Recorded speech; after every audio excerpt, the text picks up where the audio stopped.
Marching Clan.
Once again, we congratulate all of Vineland Athletics 2025 Hall of Fame inductees, Tess Fisher, Jamil Demby, and Isaiah Pacheco.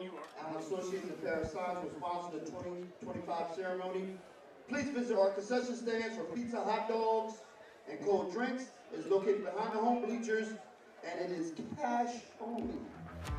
We also have the Kona Ice Truck again tonight, from the southwest corner of the end zone. Good evening, Vineland High School football fans, and welcome to Historic Gittone Stadium for Wednesday night football right here on the Vineland Public Schools YouTube channel. Kyle Bennett, Rich Scarpa up in the booth with you. And Rich, there's nothing like a little postseason action here at Gittone Stadium. Sure, it's the consolation round, but Vineland's ready to go, and we've got an old-school Cape Atlantic League rivalry on deck in the postseason. Yeah, Egg Harbor, we always seem to be able to get together with EHT, and last year was a dominant Vineland win, 38-0. Vineland gave up 4 yards passing and -3 rushing, so gave up 1 yard all game long. This year's EHT team's a lot different. Twin brothers, Xavier and Maximus Kochi, quarterback, running back, linebacker, D-back. They're kind of leading the way, and Egg Harbor's improved tremendously. But if we look at the last 5 games we've played, including 2 in 1 year, it's EHT up 3-2 on Vineland. Not only that, can we even that up in the last 6 with a win tonight, but also Coach Guzman at, I believe it's 10-10. This one will put him over in his second year, over 500 for the first time as a head coach. So lots to play for. The defense has been outstanding, and they hope to continue that, but they're going to face a stiff challenge from a much bigger team than they played last week. Vineland will kick off here, so EHT will start with the football to start this game, and Morello kicks it off, and we are underway here at Gittone Stadium. Ball's brought up right around the 30-yard line, and that's where EHT will get started. Jose Phoebus came up with the football, but I believe they're going to say it's going to be EHT ball and that he was down by contact. So Vineland's defense will come to the field, and they have been playing outstanding football, and last week was no different, held Cherry Hill West to 3 points in their own stadium, and they played a physical and hard-hitting brand of football last week, and we'll see if that continues this week here against EHT, as they have a man in motion looking to pass here on first down. They swing it up to the outside. Mark Mutcherson is there, but he breaks through and stays on his feet. A nice pickup there by number 12, Alex Guzman. Yeah, it looked like they had him stopped after a short 1 or 2 yard gain, and it's a lot of what we do, just keep churning up the sideline. So picks up 9 there. Ball spotted at the 39. 2nd and 1. They take the snap, firing, and it's complete again, and they'll pick up a first down. Mutcherson with the tackle. Saquon Anderson made the first initial contact there. Ball spotted at the 49. will be first and Real 10. quick release, getting it to the outside. That's 2 plays in a row. The first guy hasn't been able to bring him down. So first and 10 here once again for EHT.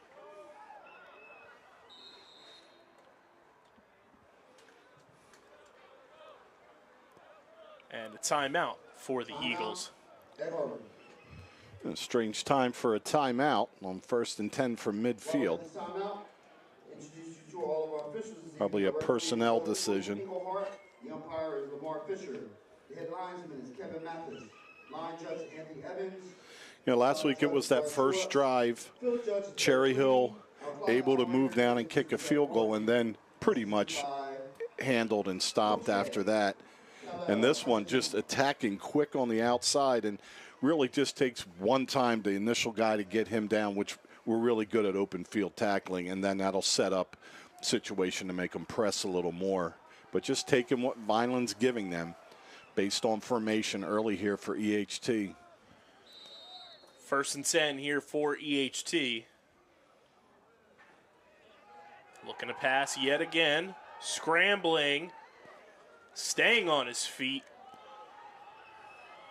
And finally hit out of bounds. Saquon Anderson and Mason Afanador there to make the stop. With the quarterback coach, he has some moves there through the middle to make something out of nothing. There was a little bit of the main receiver was kind of tripped up as feet tangled with a Vineland defender, and he had nowhere to go. He was locked in, throwing to the top of the screen and deep, but he does pick up about 6. Coachy passes again, completes it again, and the ball's loose. And it's picked up by the receiver, and the whistle finally blows there. Joseph Lacrosse scoops up his own fumble. Real close to did he have it long enough, but took a couple steps, and since we didn't land on it, I like to think he may not have had it long enough, but that ball was available there for the taking for a little bit.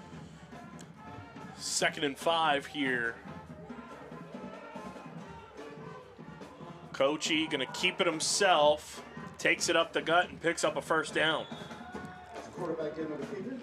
Boy, what vision he has on that. A little different than our last 2 running backs, you know, they're quarterbacks that run. AC was a lot of speed.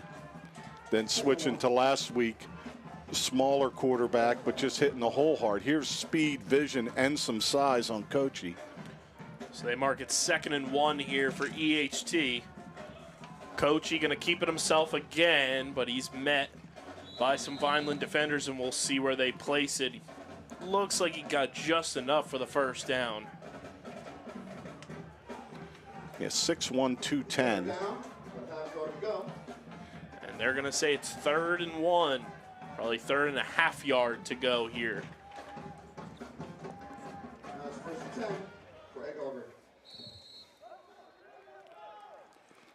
You would assume this would be 2-down territory for EHT.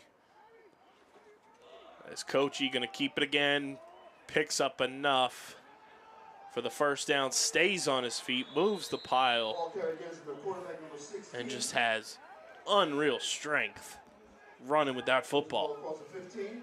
And just a sophomore also. So another first down here on this opening drive for EHT.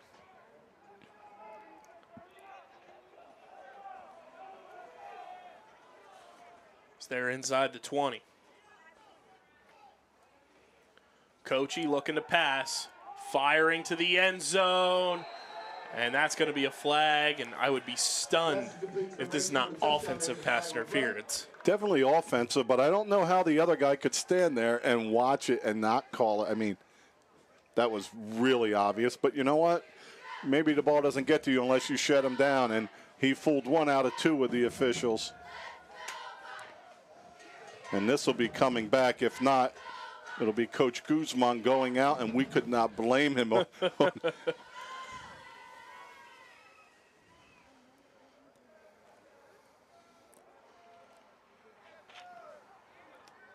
are we doing? Oh, my gosh. They're picking up the flag.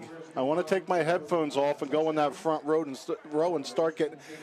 It's just horrendous. How do you pick that flag up?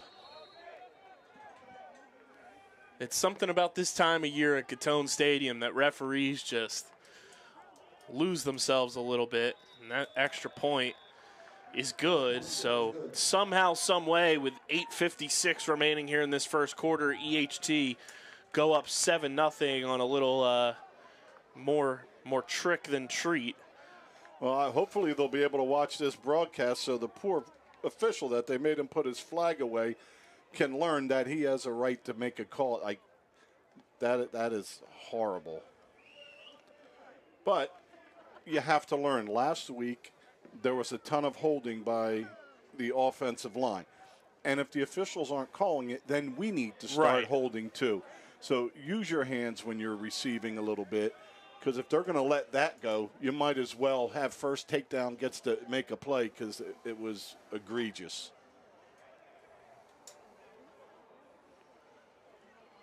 And if that was us scoring and they picked it up, we would have to say more than, oh, we got away with one. They'll be like, oh, you got away with something. That nobody in football gets away with when you pull a guy down with two hands on the front of his numbers to the ground and then make a catch. That was just absolutely there's no words for that one. A couple years ago, all I could utter was the word what.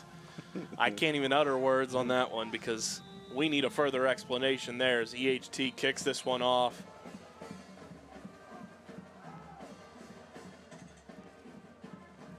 I don't know that the whistle blew to make it ready, so they're going to do it again.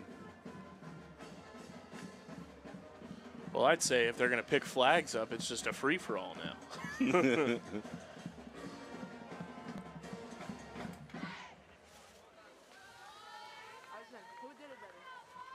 Yeah, crazy to think it's been 2 years since that infamous play that had us go viral. Yeah. All over the internet. Stretch that, baby. I'm still selling T-shirts.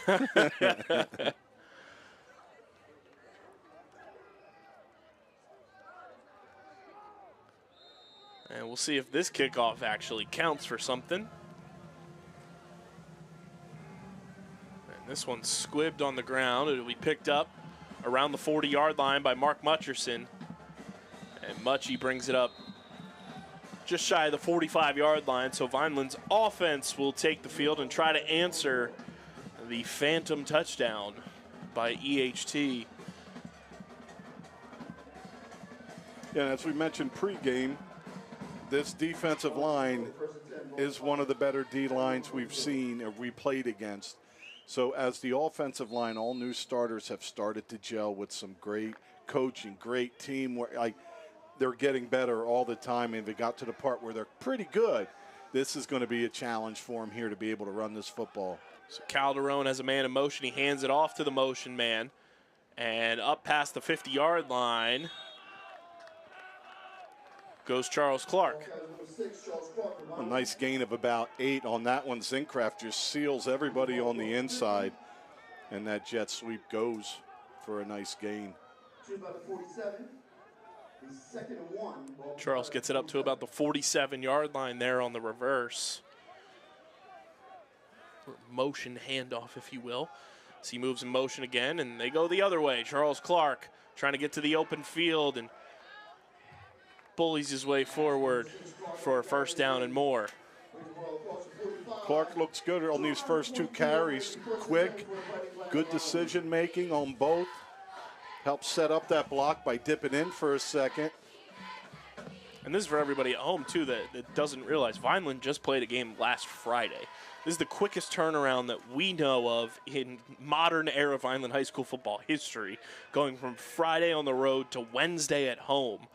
So to see the guys kind of playing the way they are, you know, there's going to be a little bit of fatigue you would expect because it's not a full week of preparation. It's short time to turn around, but to see Charles going the way he is a good sign so far for the Fighting Clan as Jose Phoebus checks in for this down, picks up a block. Charles Clark trying to push forward on first down, and EHT somehow comes up with the football. No whistle is blown, and he's taken down, and they're going to call that a fumble. Yeah, ripped it right out of his hands. and started trucking up the field. So a turnover sets EHT back up, and there's a flag on the field again. See how long that stays down.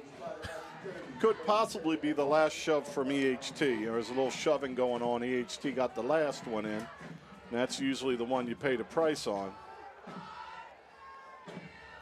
So as you're mentioning, the quick turnaround, like have this be Absegami, and how can you get ready? But, you know, with the familiarity for both coaches, you know, a little bit easier having played 3 times in the last 2 years. Just a little harder to get your offensive inside, and it's going on Vineland, of course. Because why wouldn't it? That's the fun part. Rich and I are not Tom Brady. We can criticize the refs from the booth. Yeah, that's not part of that creed. Some places say these are student athletes, please support in a positive. We don't say anything about the officials. But, I mean, there was a foul on Vineland for shoving. It's just a matter of who's going to get it. So not a horrible call at all on that one. But you got 2 guys pushing and shoving. Usually the last guy gets the flag. But and definitely something to pay attention to here. Obviously, still early and they have the lead, but EHT down to 1 timeout in this half. I'm not sure what the deal has been. There's nothing imminent happening. No almost delay. No, not enough guys on the field or too many.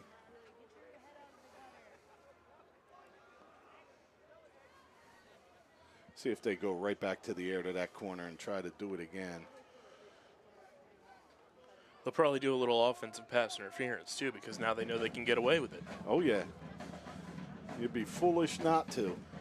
And that's the precedent you set when you pick up a flag like that, is you say, oh, yeah, that play's allowed. You're allowed to do that now. But you also shut down the official that threw it. Oh, off the fingertips. So close. It's Rayon Carter. Just real low, almost like trying to get a short up. Oh, we still got baseball, too. Thank goodness.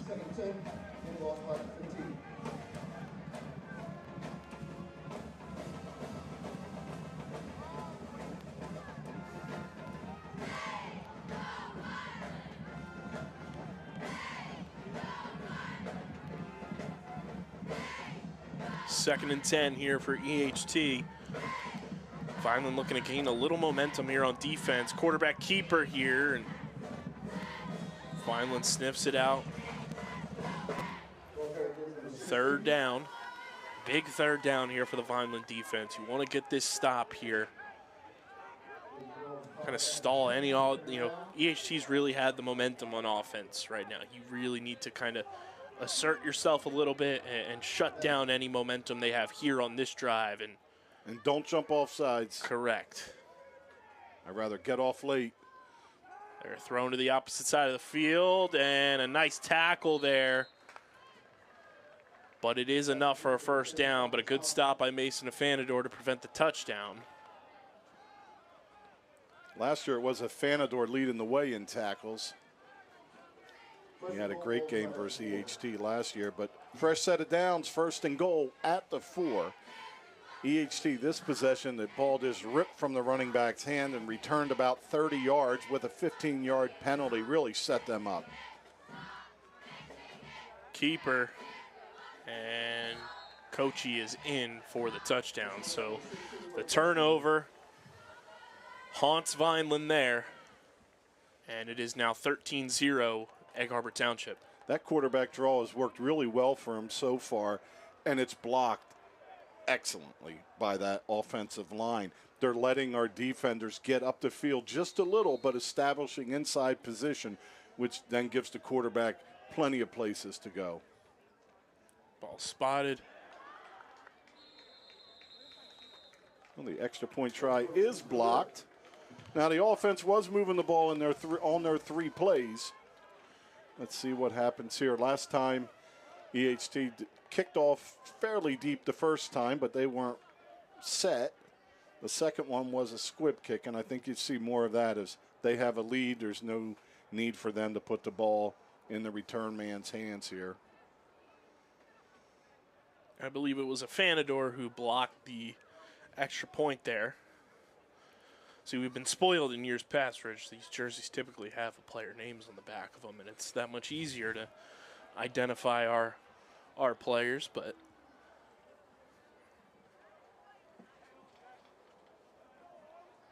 well, you are getting older now with your birthday yesterday. Yeah. Soon you'll struggle like me a little bit. I know. I said this is my final calendar birthday. I turned 31 yesterday. It's the last day that's on a calendar page. So oh, nice. Next year's a new calendar.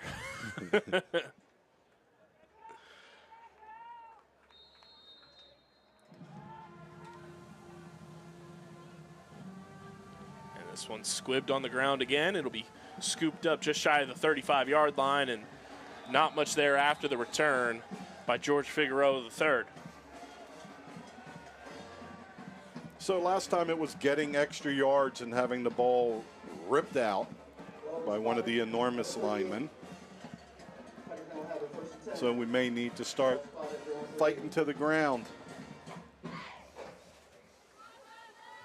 So 1st and 10 here for Vineland, trailing 13-0. And I think if you get some points on the board on this drive, you feel a lot better about just the direction of the game. You're not in a giant hole, you know, in your home stadium. You want to get some points here on this drive and really kind of flatten the curve of the momentum that EHT has built as Calderon fires and just out of the reach of Saquon Anderson.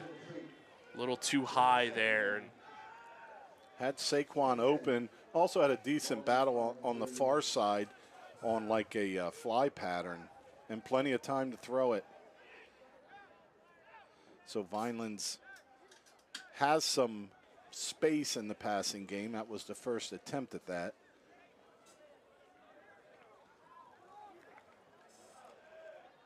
And I think EHT knows Vineland has a dominant run game. They're going to try to make Calderon throw the football, which we know he's capable of doing.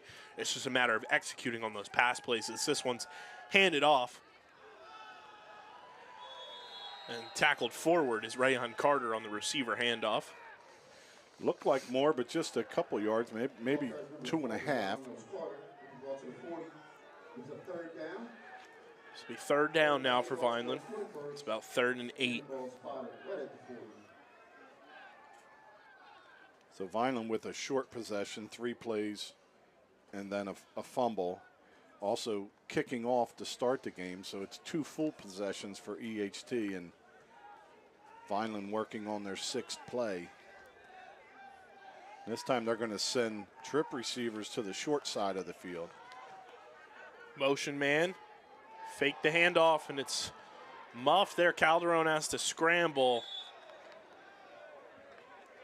And short hopped. Good job with a weird grip on it after that fumble of getting rid of it before the loss, and nearly completed it. Xavion Diaz, the intended receiver. This will be 4th down here. So Brush to punt.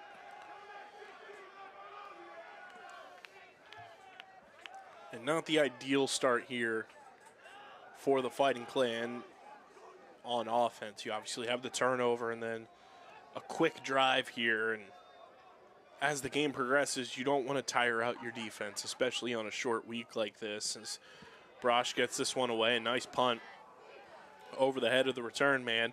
Takes a favorable Vineland roll inside the 20. That's going to be downed at about the 19-yard line. Oh, fantastic punt by Brosh. Has time, gets rid of it, and then to get it over his head. And sadly, it took a straight-up hop instead of getting closer to the end zone. But Vineland gains some positive field position on that. Time for the defense for a 3 and out, and then we should be getting some decent position ourselves. But can't let them drive, so we got to contain with that inside backer and that nose. As a former nose guard, you know, you only get sacks ideally when the center's butt tackles the quarterback. So what happens is if you make a move and try to get in the backfield, then they just run the opposite side of where you went. So you're responsible for center draw along with the Mike backer. So Coachy looking to pass, just being pressured. He completes it and staying on his feet all the way up inside the 35-yard line, but there is a flag. There is a flag on the play. We have 2 number 12s on our EHT roster, and I'm going to believe Go with the older one. Zachary Puentes. So possibly, I would think face mask here. 3 tacklers, 1 ball runner, just 1 blocker on the outside.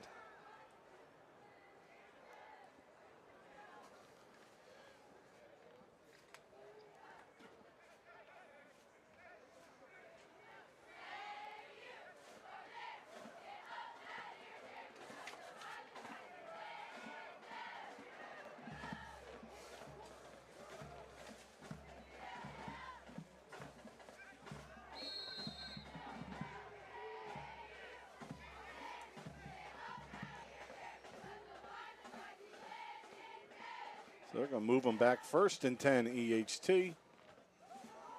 Coachy going to keep it, but he's taken down.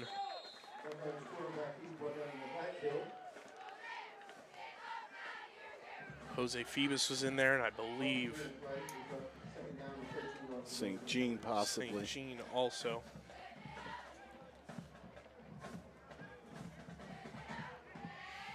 And that was defended well. Negative yards on that one. So it looks like 2nd and a long 13.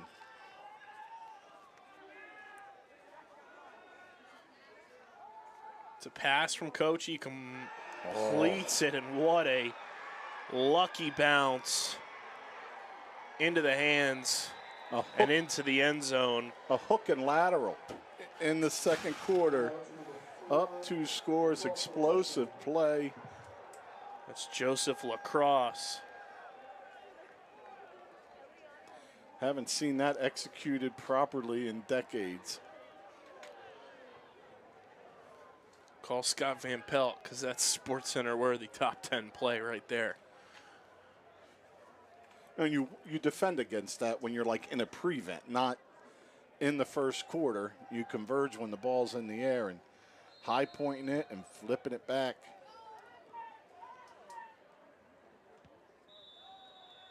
Ball's up and good. So with 4:32 to go here in the 1st quarter, it's 20-0 EHT, and things are starting to get a little spooky here for the Fighting Clan. Yeah, and plenty of time. Refocus. Try to get an extra score than them this to get it down to 2. No need to panic. I mean, a ball ripped out of your hands and 30 yards in that transition. A hook and lateral in the 3rd drive of a ball game. EHT really couldn't do any better than they're doing. Vineland did stop quarterback draw the last time, which was what they moved down the field with before. So let's see if they're willing to kick deep now.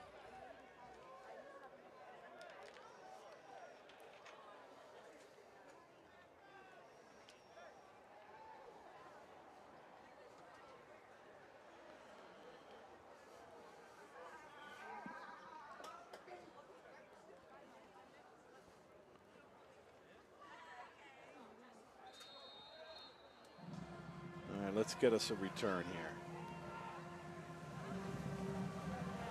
This one's squibbed again. Picked up and recovered, brought up past the 40. Saquon Anderson, and No. they're going to rule him down. So, I mean, you got a great return by Anderson. You got lots of time. We don't need to start lateral on anything or looking to at this point in time. You know, we get later in it, we're still down by this many scores is one thing. Right now, you just need a drive and a stop. Ball is at the 38-yard line, and offense looking to get something going here as they trail by 3 scores.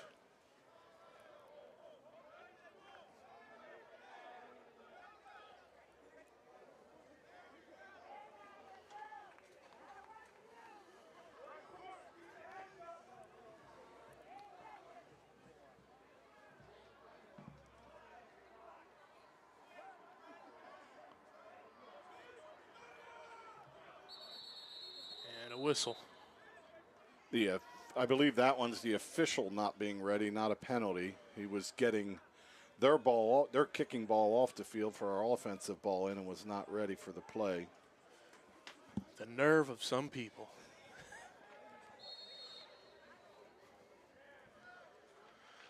So now they're set. Diaz in motion and an awkward snap, and Calderon has to go down. Just does not seem like in the early go here that the Vineland offense is on the same page.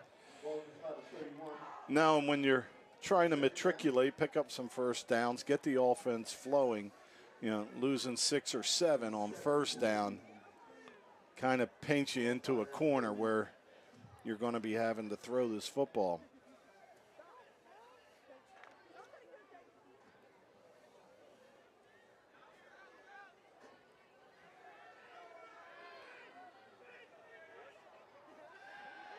Calderon, and the ball gets tipped at the line. When you can't get there, get your hands up, and that's what happens. Now 3rd and long.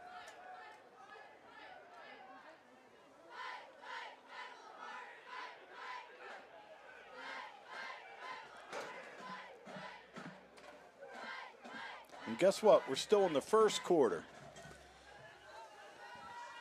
I just started thinking we regroup at half. I'm like, well, we got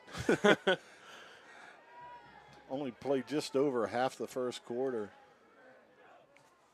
And Calderon gets him to jump early.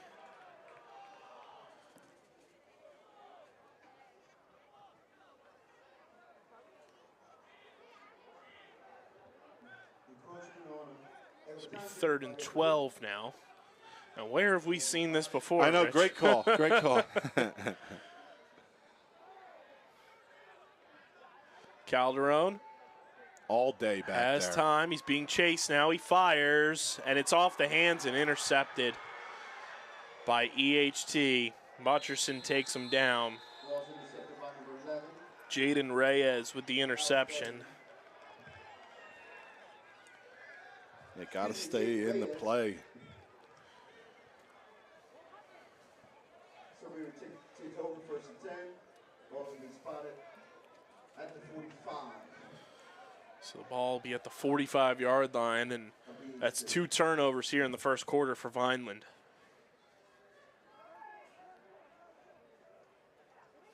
Two turnovers, few penalties, a hook and lateral. And a penalty that should have been that wasn't. Yeah, that allowed the points, the first points of the ball game.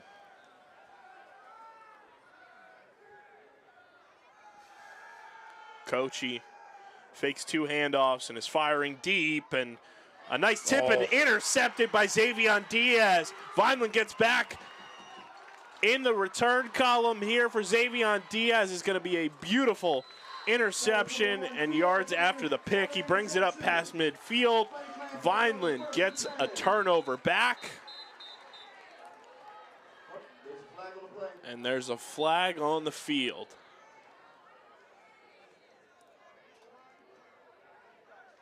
Well, be looking at an offensive holding. There's no late hit on the quarterback. The only other thing it could be on the defense most often will be hands to the face. Not called a lot in high school as long as you didn't keep it there.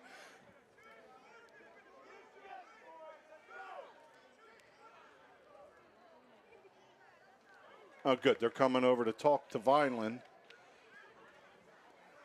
So that means the penalty is going to be on EHT. They're giving Coach Guzman the options. So Xavion Diaz gets the interception back for Vineland. Tips it to himself in great coverage, then has a heck of a return. I think the corner from the Bears could learn a little bit from Xavion there. Yeah. Tip it to yourself, not to the opposing receiver. So a nice little swing there for the Fighting Clan as Xavion Diaz gets the first turnover of the game for Vineland. And draws a face mask penalty, so that flag was on the way back on the return, not the position of it. I'm thinking the original play, but that was on the return by Diaz, so add some yards to that. Vineland, great field position, right about the 35-yard line. And this is a drive where you need to make something happen.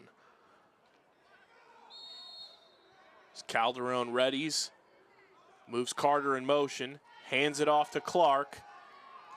Clark finds a hole, brings it upfield past the 20, the 15, the 10, and he's taken down out of bounds inside the 10-yard line. Oh, great blocking as motion picks up the outside. Nice stretch block by the line. And Clark jumps inside that block beautifully. I was like, oh, get to the outside, but he makes the right move, gets inside that block, and has a big gain, set up 1st and goal for Vineland. Clark gets tackled at the 8, and it's 1st and goal for Vineland now, and Vineland will take their first timeout with 3:16 to go. Cue the Stone Cold Steve Austin glass crash.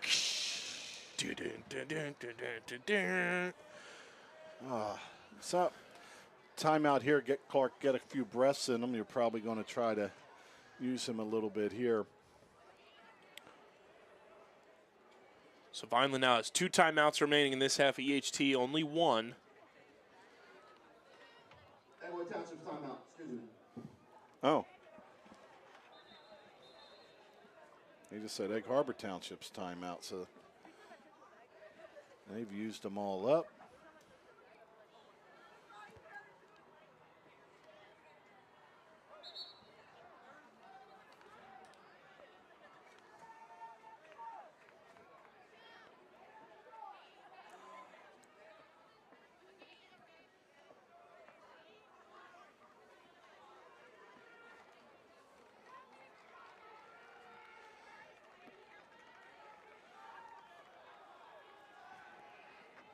So 1st and goal from the 8 for Vineland here, coming out of the timeout. They hand it off. Finding some open space is Charles Clark, and he's down at about the 1-yard line.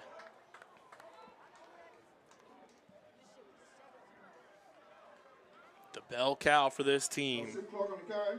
Ball spot at the 1. 2nd and goal. In comes your fullback.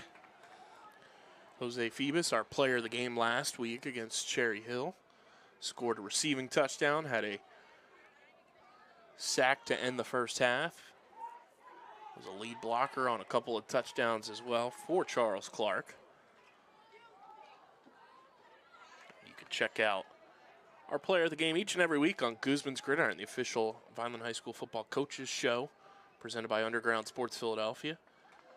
Available wherever you get your podcasts and on the Underground Sports Philadelphia YouTube channel each and every week during the season. Phoebus into the end zone for his first rushing touchdown of the season. Back-to-back games with a touchdown for number 10. And we have a player down for Vineland. Injury timeout from the field. So Vineland gets back into this one. Phoebus gets pay dirt there on the ground for the first time this year. It's kind of nice when you give it to the fullback instead of having him try to create an opening against a big defensive line, try to hit him a little quicker with the fullback instead of maybe clogging things up. And he's gone through a whole position change over the offseason and into this season. You know, went from being a lineman to a fullback and now a linebacker, and has been all over the field, plays special teams for this Vineland football team, and has done a brilliant job all season as a captain for this team as well. Good to see him have his hard work back-to-back weeks now paying off. Hopefully number 57 for the Fighting Clan is going to be okay. Looks to be holding his knee. My roster has Angel Moyner, but I'm not sure. I didn't print these. I'm not sure if I got the right ones from Max instead of from NJ Com. So a long first quarter with still some time to go in it, with 2:15. We've seen a lot of offense, and this one started with a fantastic coverage, great defensive play. Tip it to yourself. Xavion Diaz return it. Draw a face mask penalty and set up the Clark run to get you into 1st and goal. That is Angel. That is down on the field with the injury.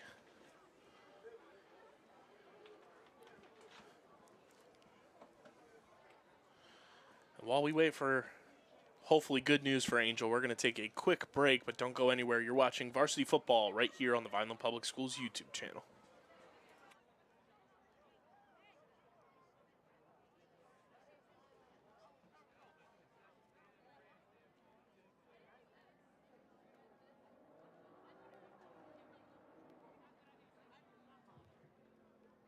Once again, we congratulate our Vineland Athletics 2025 Hall of Fame inductees, Ms. Tess Fisher, Mr. Jamil Demby, and Mr. Isaiah Pacheco. Allen Associates and Paris Signs will sponsor the 2025 ceremony. And just a reminder again to please visit our concession stand. We have pizza, hot dogs, cold drinks, pastelillos, oh it's true, located behind the home bleachers. It's cash only.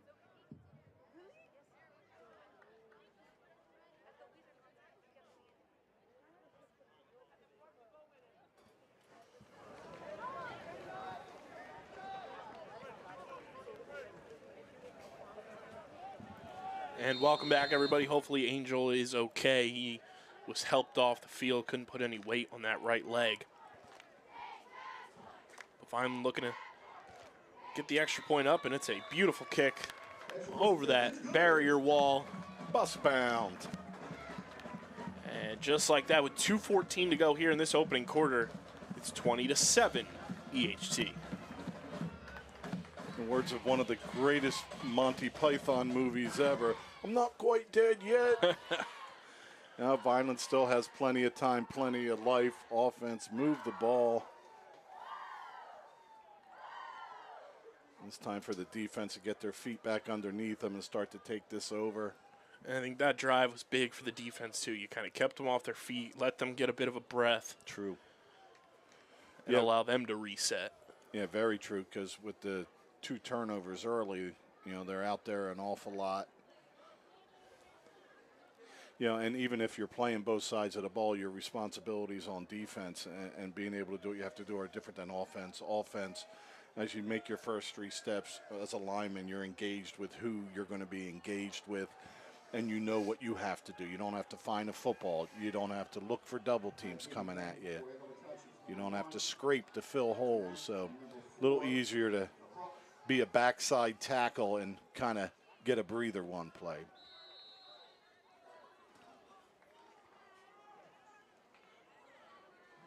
Morello kicks this one, a little squibber off the hands. It's a live football. And down at about the 31-yard line. And that's where EHT will set up shop, and Vineland's defense coming out trying to get a stop. And this is what they needed. They needed to score, and now it's time to get a stop and get your offense back in rhythm. What's going to take some grit up front is, as the 2 teams are milling about near each other, it's like everybody's a helmet taller on the EHT side.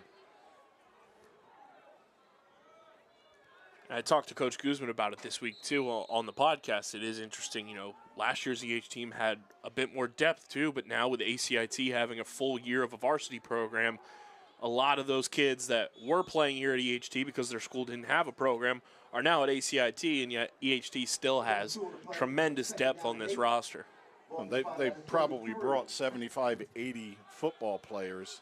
I know Vineland, we have a lot more in our program, but not everybody's on the travel team.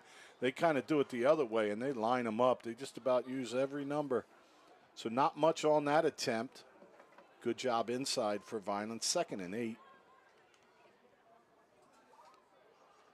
Coachy going to keep it.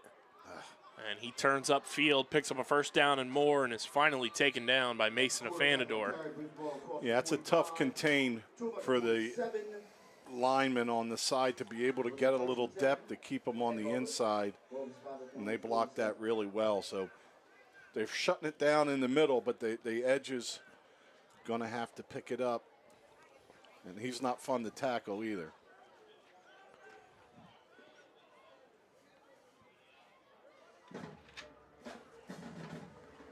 First and 10 here for EHT.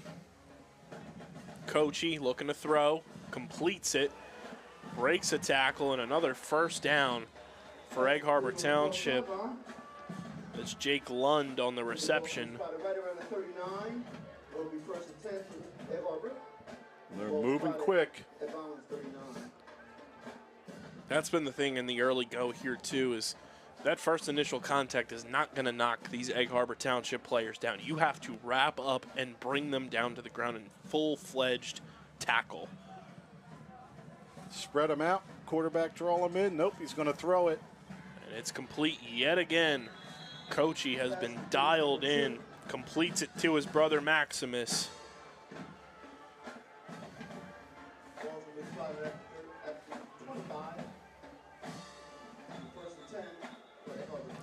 It's pretty thick, Maximus there. Listed at 6'2", 248 as a sophomore. Also saw Coachy on the coaching staff. That's a big boy to bring down if you got speed to play in the slot like that. So, of course, the leading passer and their leading receiver, and those two probably been throwing the ball to each other since there were 4.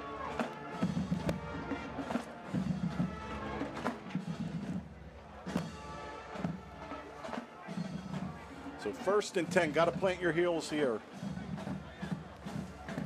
Find a way, dig deep here.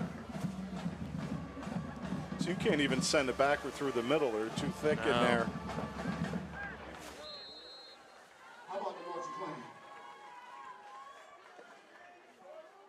Coachy in shotgun. And Phoebus and a whole bunch of Vineland defenders in there to make the stop. Well, initial contact about 1.5 yards behind the line, but he's able to push forward. Looked like a little more than that, but just a yard gain. But 2nd and 9, ball spot at the 24.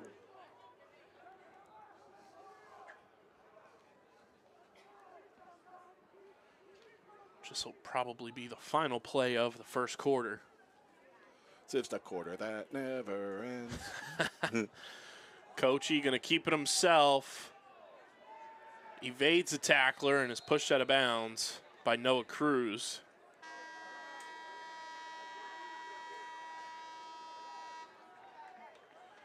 Well, we're through one with 27 points up on the board, and EHT driving, trying to negate that Vineland score on their last possession.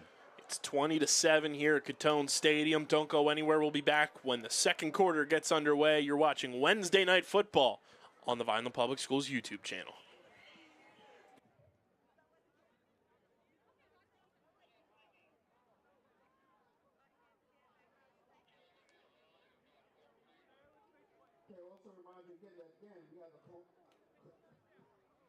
Kona ice truck here again tonight. Parked in the southwest corner of the end zone. Kona ice truck here tonight. Parked in the southwest corner of the end zone.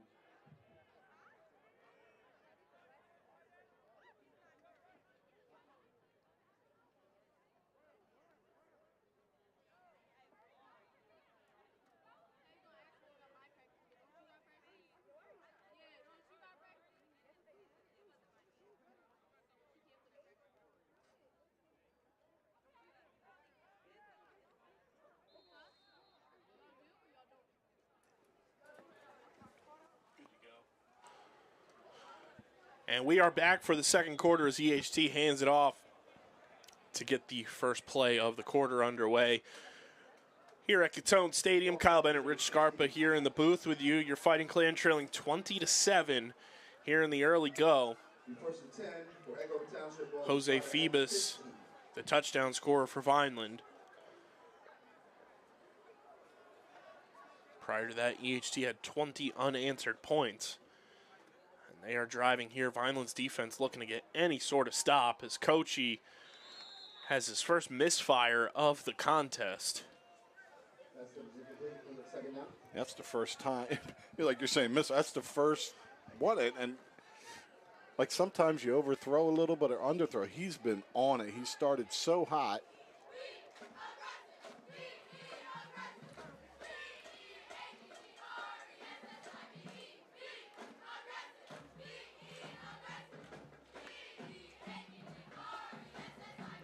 2nd and 10. Kochi being chased. He evades the tackle. And it's tipped and incomplete. Flag is on the field. Noah Cruz got his fingers on it.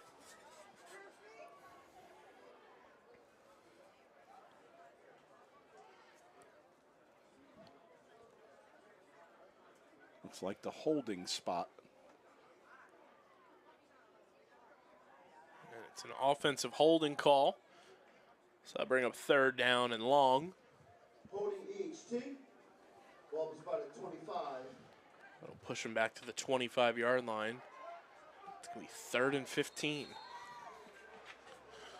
Big spot here for the Vineland defense. Sorry, it'll be 2nd and 20.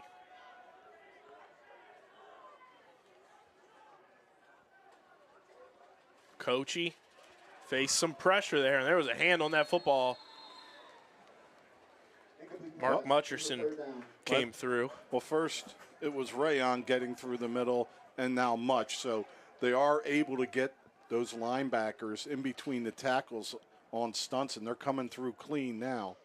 Didn't know they'd be able to do that, but maybe just that little delay before they get up in there is making the linemen commit to what they're doing. So 3rd down and long.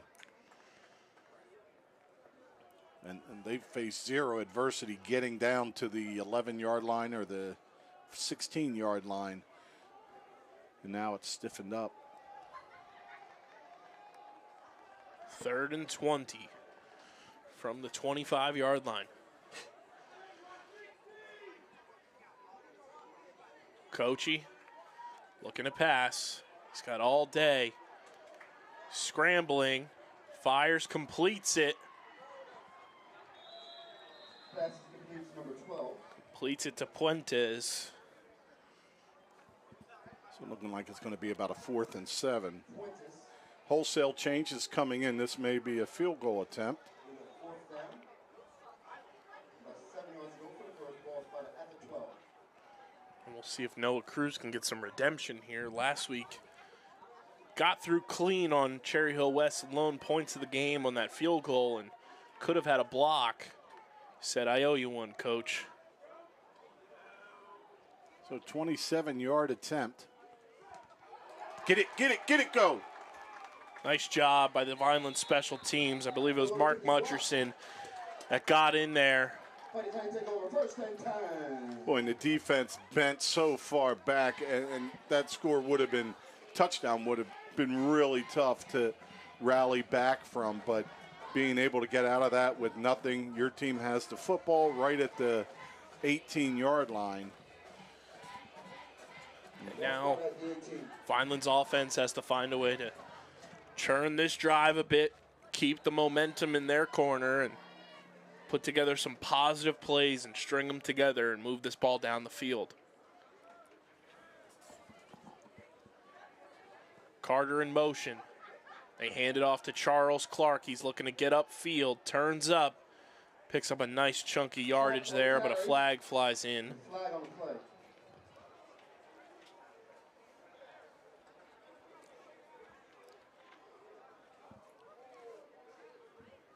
Usually not a good spot for a flag.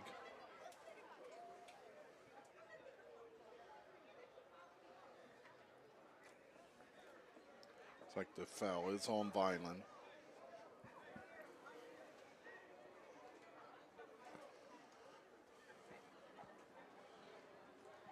Can we pick that one up too, gentlemen?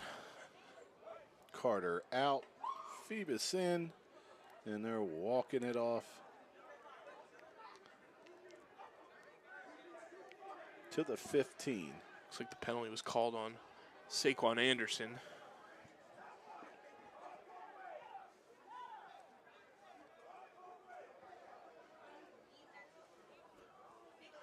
So first and about 13 or 14. First and 14.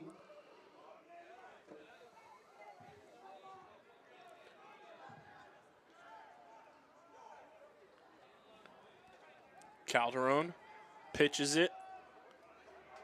Clark working his way up and gets taken down at about the 21-yard line. Beautiful open field tackle. Vineland gets the penalty yards back and manageable second and about 5.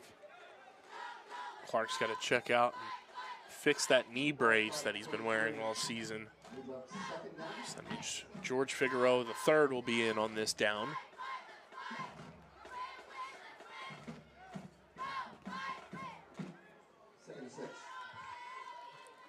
Clark picked up 8 on that carry. 2nd and 6 here for Vineland.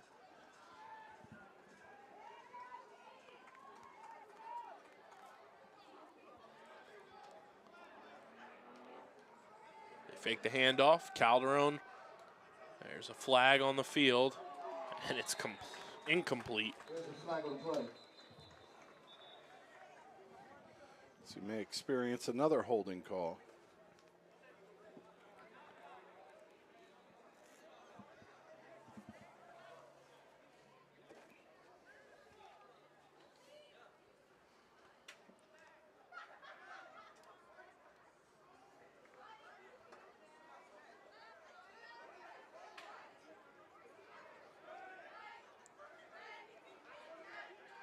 Well, back to the 13 for 2nd down. Ball spot at 13.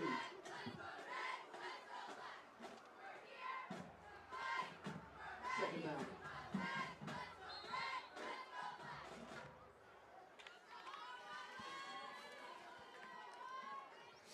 Second and 14. So now it's 2nd and 14, so all the yardage that Clark picked up is nullified. Calderon looking to pass, has time. And that one's off the mark, a little too high for Xavion Diaz.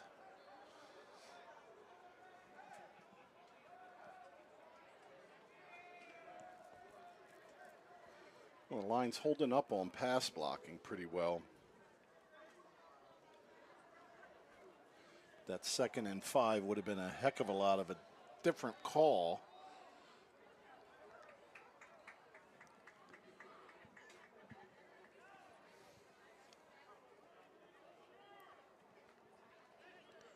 Calderon trots back out to the huddle for 3rd and 14.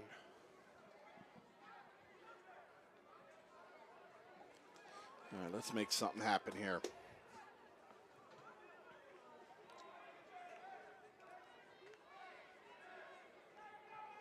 Figueroa III remains in the game at running back. It's going deep, and it is off the hands and nearly intercepted. Well, Figueroa used as a decoy in motion there, and they had 3 receivers looking like it's going to be a little screen to the outside. They take a deep shot, but great coverage by EHT. There's nothing available there. And time to punt. Just too many penalties on that drive that kind of stalled your momentum as you were trying to move down the field, and Brosh gets this one away. Another solid punt. Down around the 50. All right, time to do it again, defense. Yeah, that starting great. The defense was able to stop them on the blocked field goal, but not real good starting position. You absorb about 25, 30 yards in penalties based on where the flag is, and then it was just too much to overcome. Got you out of your running set, because even at 1st and 15 or whatever it was, I mean, you're picking up like 9, 10 yards on a run, and you're feeling good with the 2nd and 5, but then the flags. It's 1st and 10 here for EHT.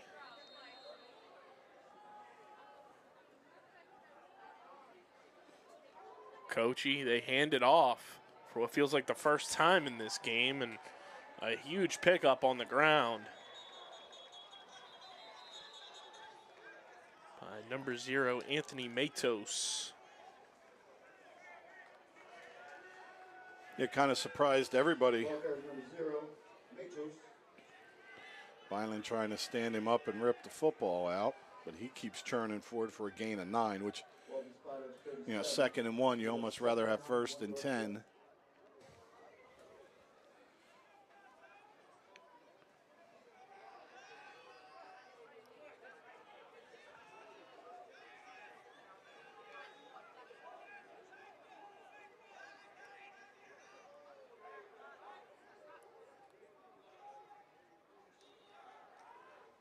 They try to come to the short side, have the first down. Finally, there to bring them down after a modest gain, but enough for the first. As they overload the short side of the field and then just run right into it. It's Joseph Lacrosse on the carry. First and 10. Ball will be spotted at the 34.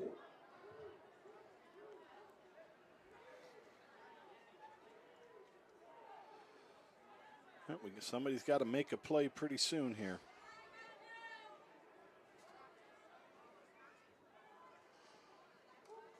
Kochi gonna keep it. Bounces off his lineman. And a nice tackle there. Noah Cruz, Mark Mutcherson, and Jose Phoebus in to make the stop. Well, Mutcherson, like a magnet, almost like a claw game. You see both hands go to that football during the tackle. He's in the Halloween spirit. He's got the it on his back pad there. Look out for Pennywise. Or should we call him Muchy Wise?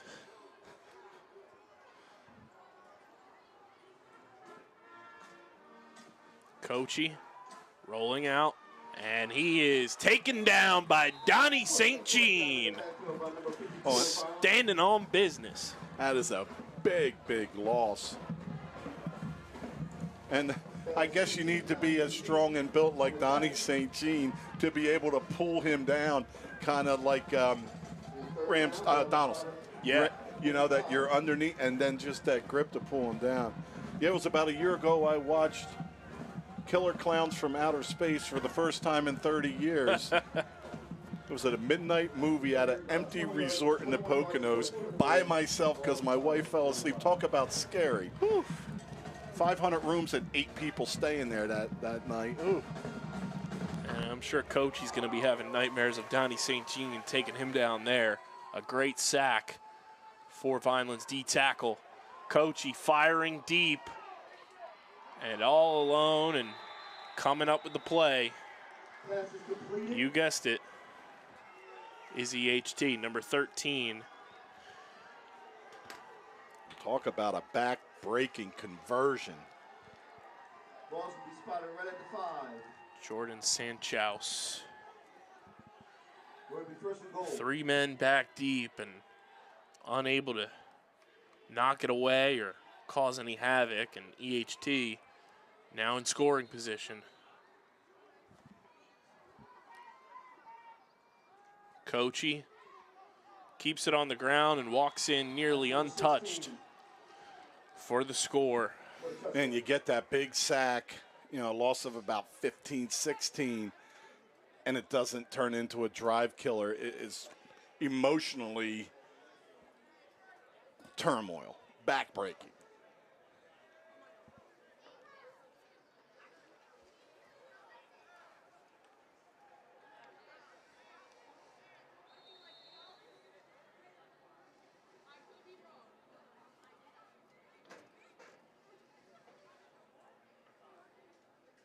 EHT trying to get that extra point back. So they throw it out. It's tipped and incomplete. 2-point conversion, falls incomplete. So Vineland with a long way to go. 5.5 minutes. 26-7, your score. Got to get the next 2 scores. Get this one, getting the ball back. Got to creep back in, and even though the defense wasn't able to hold them, you hold them, you know, to a last-ditch effort, 35-yard basic Hail Mary. You know, you have somebody coming to hit them and misses them, and the other person not able to get up high enough for the ball. But EHT's not moving it methodically like they did their first 2 drives. Yeah, you've created a bit of chaos, you know, and gotten them off their mark. They aren't dialed in the passing game as much. You know, it's not every single play now being completed for 8 to 12 yards every single play. And every quarterback draw not going for 6 to 8. Right.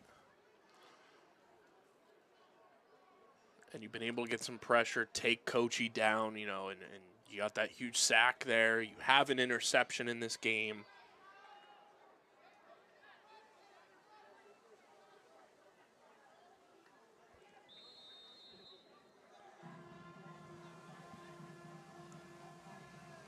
This one is in the air for the first time in a while and will be returned up past the 30.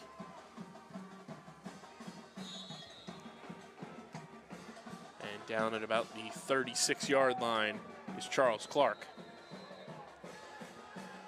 And there's a flag back here. It looks like it's going to go on Vineland.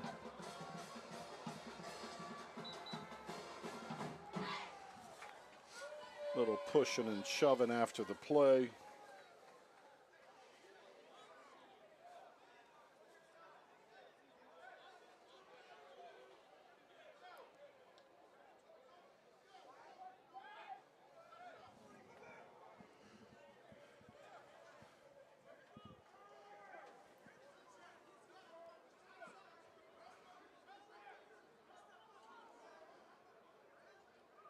I believe there is an ejection. Won't mention the player's name. Well, I'm sure coaches will handle that at practice. Don't need to pile on the rabbit.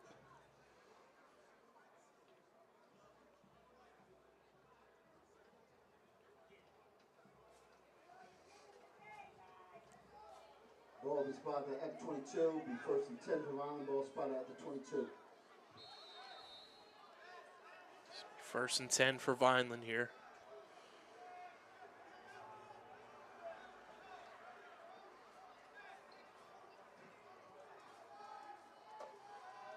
Clark finding his way up past the 40. A great carry there by Charles Clark. Brings it up close to midfield. 2:48 will be first and 10 for Vineland. And ball spotted at the 48-yard line.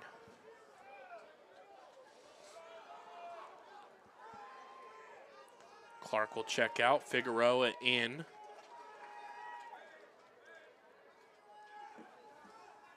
They hand it off to Figueroa.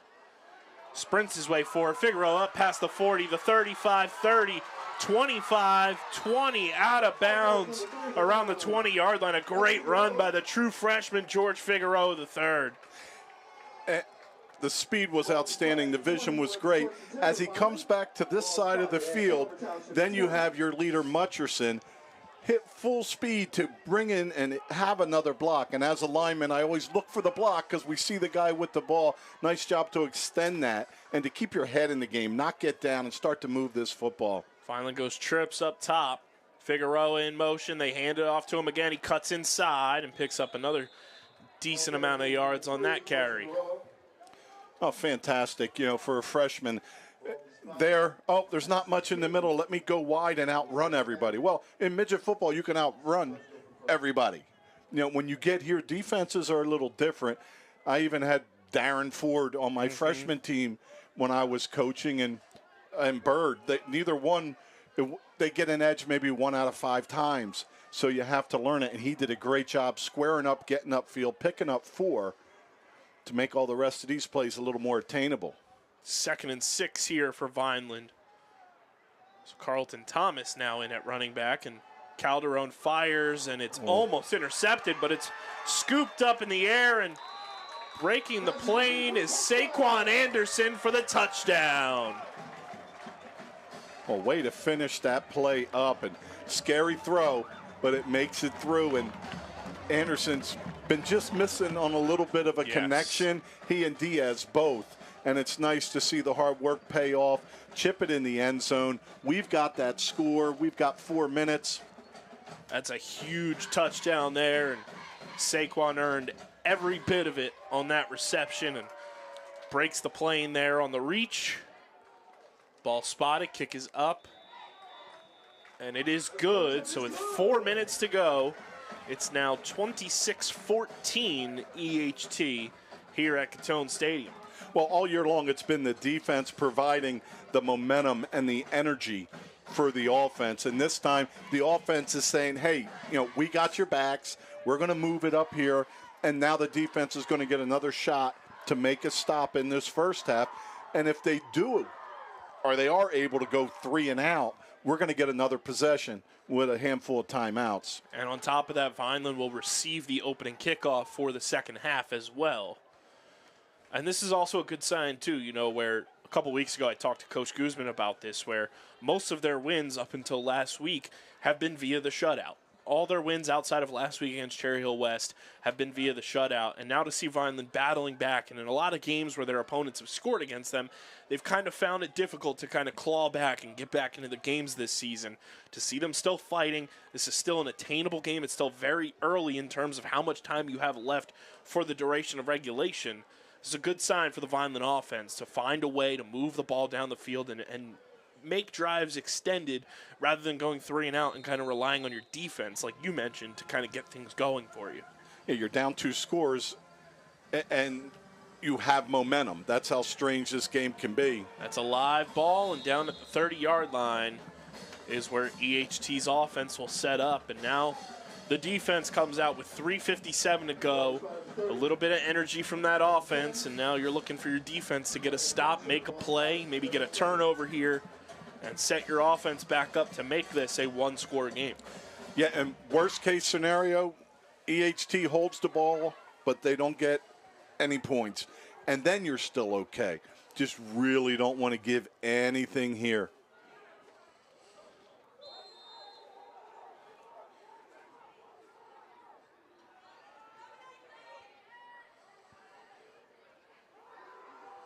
Coachy. And a nice tackle there by Rayon Carter.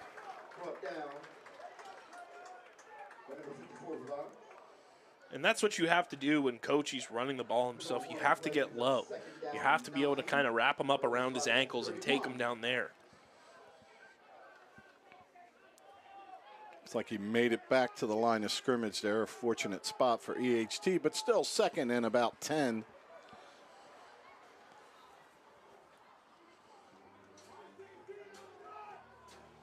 Coachy looking to pass. He's scrambling, being chased and taken down. A nice pursuit by Donnie St. Jean and Mark Mutcherson. Boy, Mutcherson in the middle on a stunt comes through and tracks him down from behind. This has been that we have a player down, so we have time to say, but this Mutcherson's really flashing all over the field right now. And that's what you need from your upperclassmen. You keep grinding, you keep pushing, you don't give up on this thing, and you find yourself back in a game. It's Aiden Barriento down on the field. He gets up under his own power. Good to see. Barriento, I talked about it with Coach Guzman this week. You know, he had a rough start to the season against St. Joe's. Obviously had that ejection, but Coach Guzman said, you know, he and I had a one-on-one conversation, and since then, Barriento has been smooth sailing, and he's had a fantastic year. And I think, you know, we mentioned it on the show too, Barriento has been neck and neck with Noah Cruz for leading the team in tackles this year. He's been right behind him all year, so he's had a fantastic season so far for the Fighting Clan. And short tackling and not as many opportunities. Because I was like, oh, he's creeping up. 3rd and 8. Coachy fires, completes it. Staying on his feet, but short of the first down marker. Ball's out. And it's picked up by Xavier Diaz.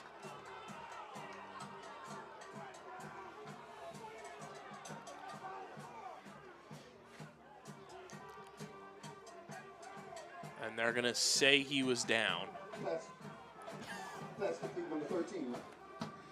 Well, at least you could do a spot it and give us a yard. Right. Because we should have had a football. You know, hard to tell when he was down, but he was moving forward. Vineland's coaching staff not happy. 4th down now. Coachy going to keep it. And they stand him up. But I think he had enough with the forward momentum for a first down. Sometimes it's good to play with some aggression and some anger in you.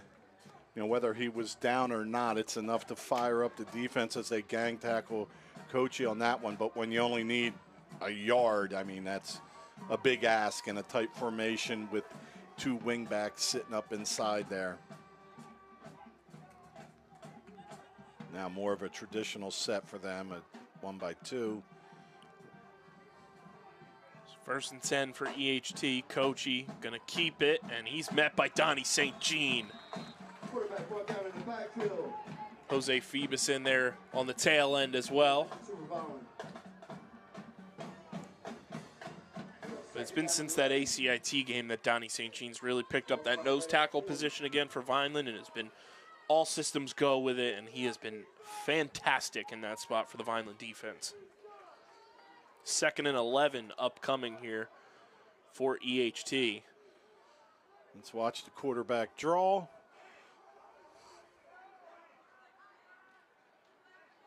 Ball's on the ground. Coachy recovers. He fires, and it is incomplete. Ooh. Pass attempt is incomplete. Looked like he had that one to me. How about you? It was tough. I'd say, refs haven't had the best vision today, so incomplete might be the right call, but there is a flag. Oh, just not on us, please. Looks like he's coming over to Coach Guzman. So Coach Guzman playing for halftime with 48 seconds left. If you're trying to make a push for it, you'd want that, 3rd and long, but instead push him back. And that also, as a coaching staff, shows that you're not panicking. Right. And I think that instills faith in your team as well to know, like, hey, we're still in this game and we believe in you guys to make sure that we can come back. And they've been shutting them down defensively. One long pass play in the last 2 drives. 2nd and 21, Coachy fires, and it's over the head of his intended receiver, being his brother, and it's incomplete. So 3rd and 21 with 44 seconds to go until halftime. Noah Cruz puts a shot in on him. Now, in the beginning of the game, Coach is getting rid of it, and he's doing all right, not getting touched. He's getting touched a lot now. Vineland's bringing extra pressure, and it's getting through.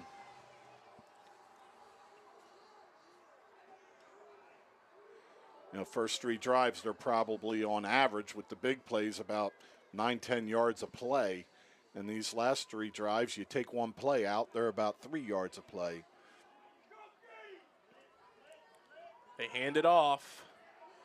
Stays on his feet and taken down shy of the 45-yard line is Puentes. Zachary Fuentes. So that'll be 4th down. Ball was about to 43. We'll be up 4th and about 8 yards. Wonder if they're going to try to do anything here, because you did have that Diaz interception. You got to be happy if you're EHT with the lead you've built, thinking, hey, we can regroup and get that offense moving again. Maybe not risk it.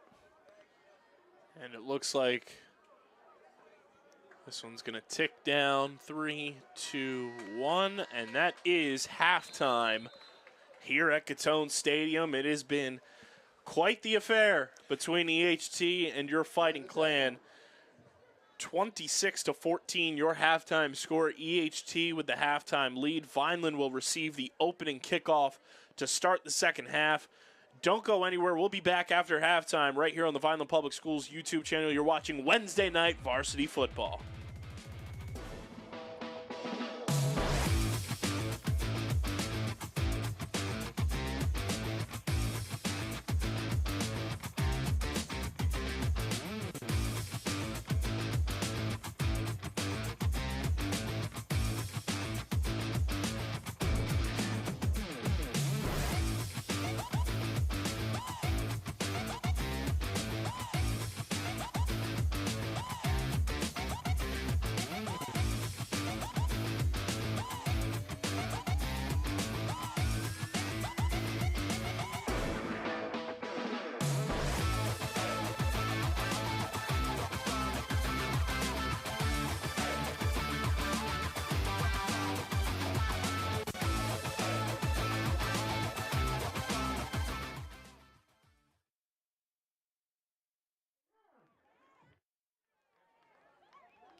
Ric Flair, baby. All right.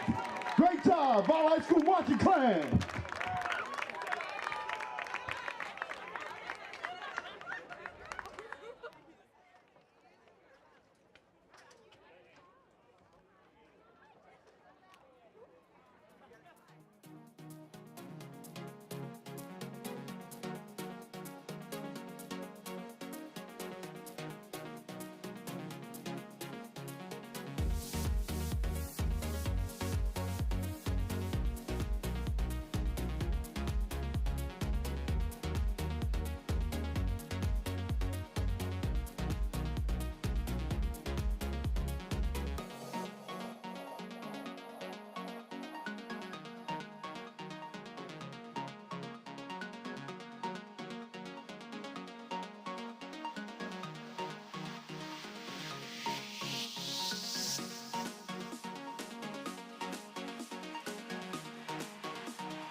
And welcome back, everybody, to Historic Gittone Stadium. Kyle Bennett, Rich Scarpa up here in the booth with you. It's Wednesday night football on the Vineland Public Schools YouTube channel. Your Fighting Clan trailing 26-14 as the ball falls off the tee. They're getting set to receive this opening kickoff of the second half. And Rich, in games past, we were talking about it going into halftime. We've seen this Fighting Clan team kind of get stuck in the mud when they fall down behind a little bit, but it's good to see them clawing back, and they are very much alive in this game, even though they're down 2 scores, as this one squibbed on the ground, picked up around the 34-yard line, and tackled down at about the 41. Looked like much. Is Mark Mutcherson. Yeah, so, I mean, just started so fast for EHT. And let's not forget, on a 5-yard little hook pattern, it was a hook and lateral that got you the other 60 on that long touchdown play. But second quarter gets going. Vineland bent a little bit, had one big pass play, but they're making contact with the quarterback and the running back before they have a head of steam. And an unsportsmanlike conduct penalty gets called against EHT. So that'll move Vineland up a little bit more. I like to think it's because the truck maybe sent a replay or some footage of that horrible non-pass interference call. Let's not forget about that, too. That led to the first score of the game and kind of swung momentum in EHT's direction. A blatant offensive pass interference call in the corner of the end zone down towards the bottom of your screen at our end here. It gets waved off, and it gives EHT a score. This could easily be a 1-score touchdown, and Vineland going down the field to try to tie things up right now. Under center, a little bit of a different look. They'll pitch it to Clark. He handles it. And taken down at the 40-yard line. Nice gain of 3 or 4. Good blocking on the outside there. And a flag is on the field. Yeah, keep pointing at them, would you? Turn around, big guy. It's on Vineland.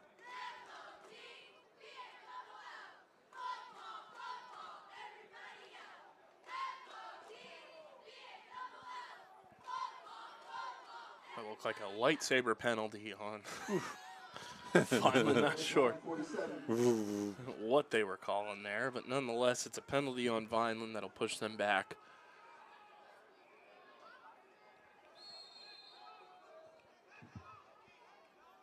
Just shy of midfield. It'll be 1st and 20.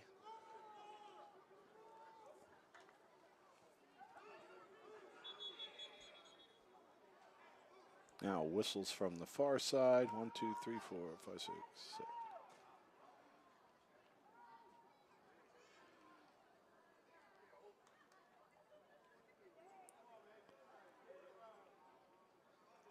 Relax, fellas.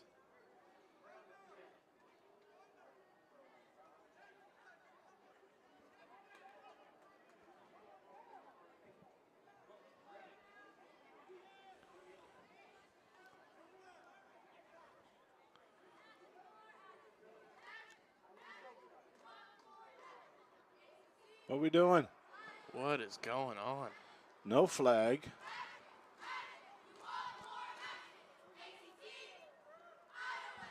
And they're pushing it back even more. Ball spot at 42. Weird 6-yard penalty. 1st and 25. No idea what the penalty was because it seems like the referees are calling half of a game today. Carter in motion. They hand it off to Charles Clark. He's looking to turn up field. He's going to have to reverse field here. Stays on his feet, evading tacklers. Charles Clark. Flag. Is going to bring it all the way down inside the red zone, but a flag flies in because these refs just love to throw flags tonight. And they can't get anything right.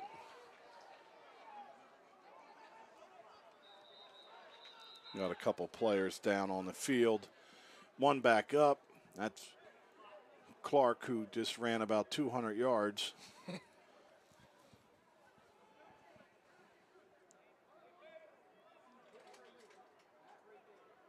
So we got a flag It's Saquon Anderson down on the field.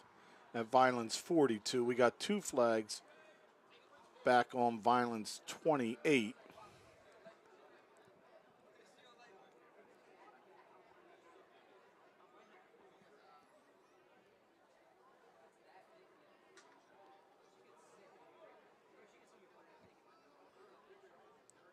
Sure, it'll get nullified by the penalty, but my goodness, what a job by Charles Clark, staying on his feet and evading every single tackler to bring that all the way up inside the 20. And the down marker is moving back inside Vineland's 30.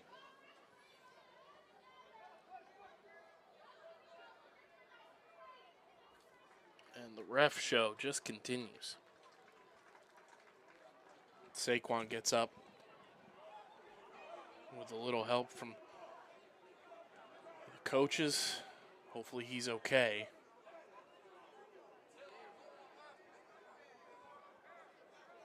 And they call holding on Vineland. And a personal foul on Vineland as well.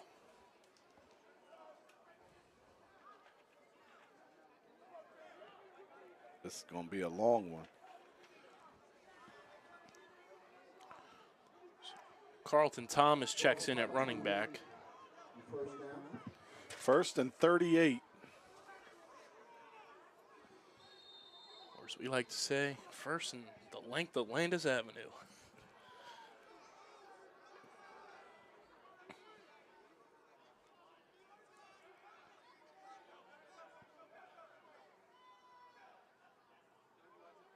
Motion. Calderon gonna pass. He's firing, and that is intercepted. Not the smartest throw there, as this one's brought up well inside the 30 by Malachi Tennant.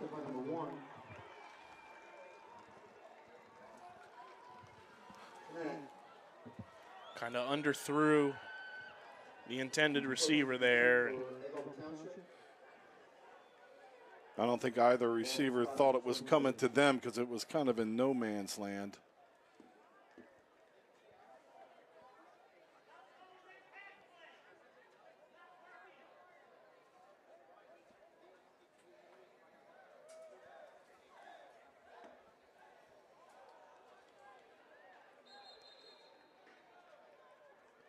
So Vineland takes a timeout here to regroup.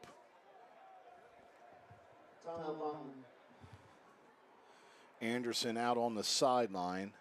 It's like Thomas in for him.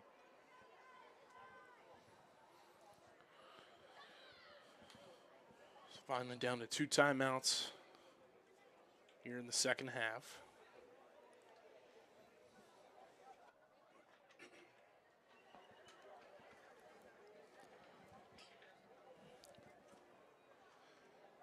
It's turnovers.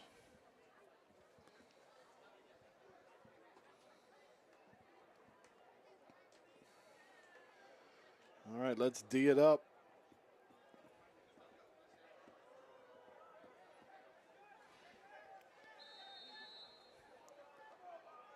Crowd not too happy with all those flags either. At all. And I don't blame him. Coachy hands it off. Muchie in there. As is the whole Vineland defense. And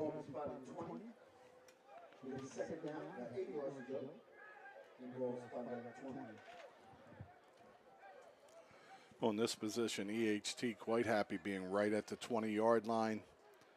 Yeah, if they don't get close enough for a field goal or get in, Vineland's going to have a long way to go.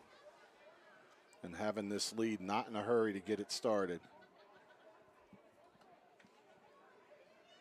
Coachy gonna keep it himself, goes up the gut, stays on his feet, picks up a first down, and is down inside the 10. It's his best run in a while and just shifty. And you think you have him lined up. He does an outstanding job as a runner.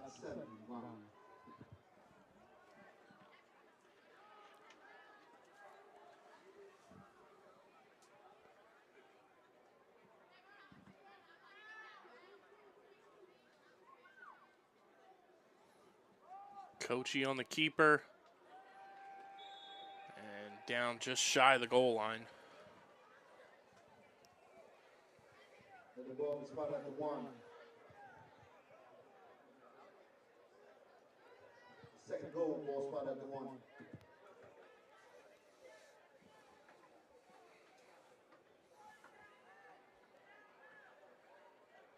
See if Coachy decides to take it in for himself. He did most of the work on this drive, and he will.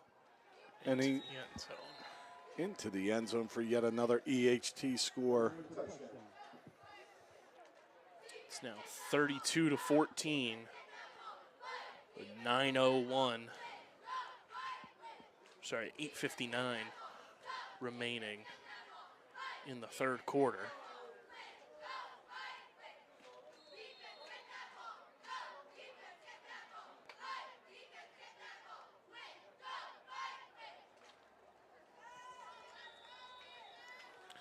That one's good. So it's 33-14 with 8:58 to go here in this third quarter. A lot to get done.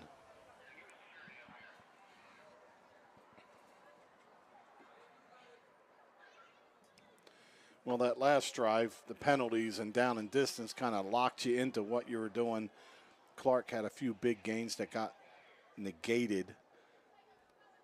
See if Vineland tries to keep getting him out wide.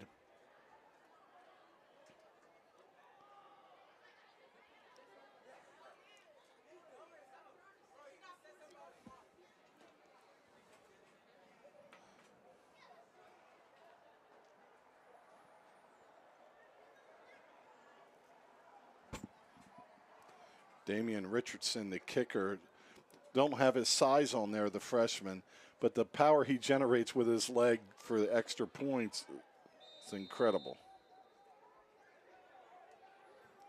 Kickoff's not asked to kick it deep often as he squibs and tops another one. Over the head.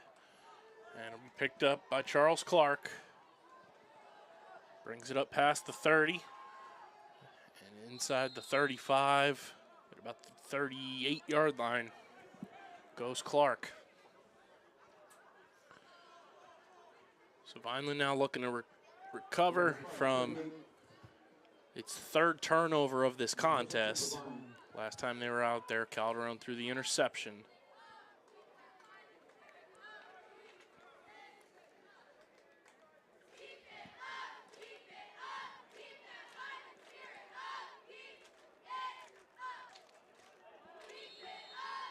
Still have a feeling that it can get done, but it certainly that last score just piles on top. Vineland has to do something here with this football. Under center is Calderon.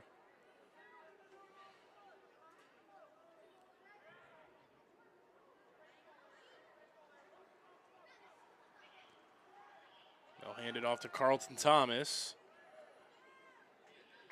Picks up a nice gain there.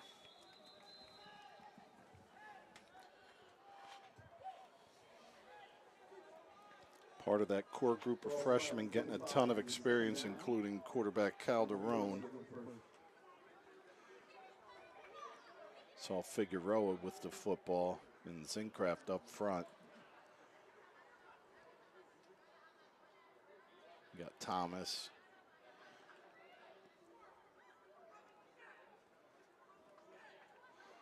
So a gain of about 7. Under center goes Calderon. Calderon rolls out, fires, and off the hands of Noah Cruz, incomplete.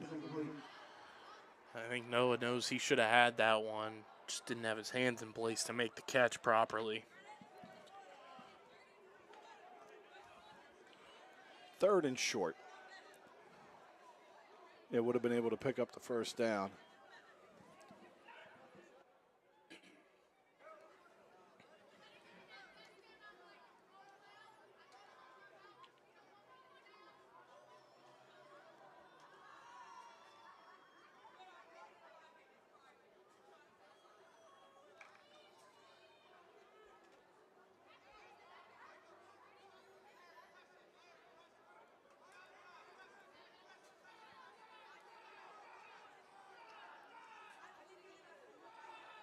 Calderon pitches it out. Wow. Stays on his feet. Charles Clark, and he's not happy about that tackle at all. What a run by Clark. Oof. Sometimes the best ones aren't the longest ones. That was an outstanding run. Used every bit of his blocking. Coach Guzman also not happy about that tackle. First attempt on the ball spotted at Township 48. They pitch to Clark on the other side. Clark gonna throw it deep downfield, and it's intercepted. There's a block in the back. And a big hit on the sideline. That's number 14. Could be a number of players, but I'm going to guess that it is Isaiah Salmon. And another Vineland player down. Back where the interception happened.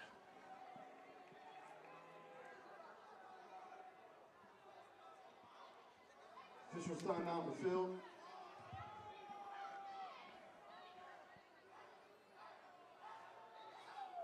I mean, you kind of get this kind of chaos when a play early in the game happens down there and you don't police the game that you're supposed to. And the refs have kind of just allowed this to manifest and become what this game has been. Well, if that hit was legal and inbounds, I think it was Clark, just based on who was back there. And it was a awesome stick if it was legal. And Savion Diaz, that was down. He gets up with the help of trainer Dara. Hopefully he's okay.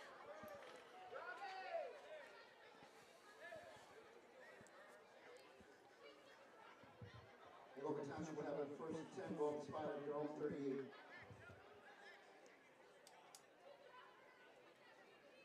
all right, let's get them on.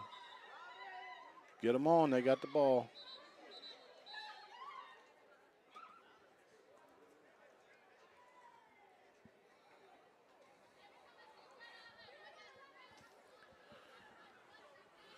So EHT now with the possession following the fourth Vineland turnover.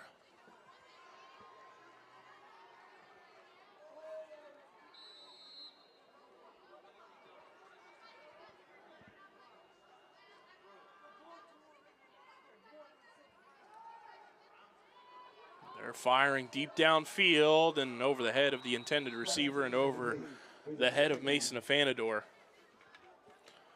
Coachy overthrew lacrosse. Well, a play without a flag or a turnover. It's been a little while. Talk about a treat.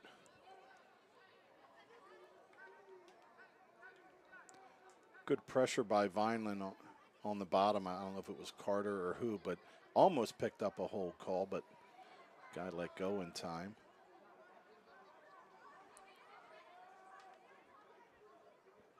Second and 10. Coachy fires, completes it, and a good tackle there by Rayon Carter. Carter grabs the leg and alligator rolls. And as we saw early in this game, that's a tough tackle to make as they're able to get through some of them. So 3rd and about 5.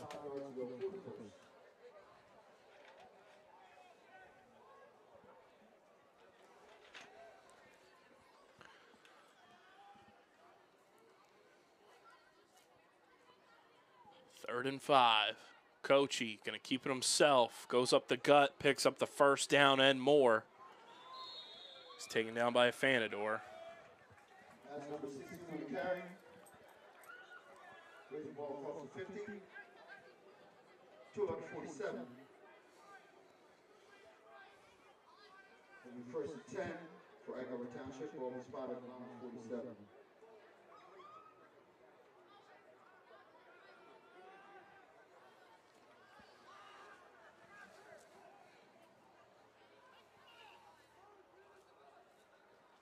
Coachy pitches it to his running back. It's Puentes. There's a flag.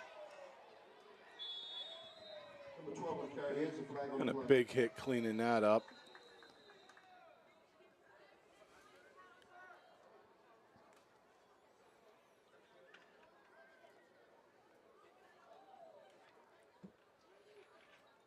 Hey, a holding call. Holding on the cover Township. It's a miracle.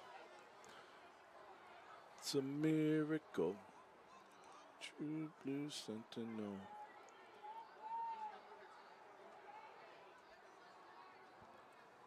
Do a little math. All right. All right, so you got yourself a nice buffer to be able to stop them and force the punt here.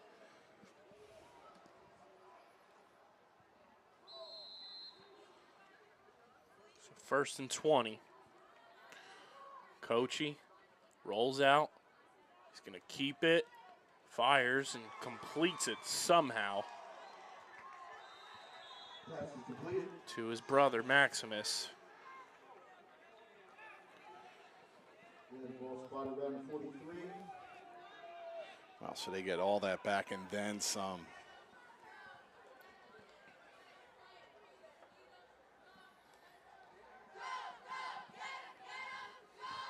Second down. And about 6 yards to go.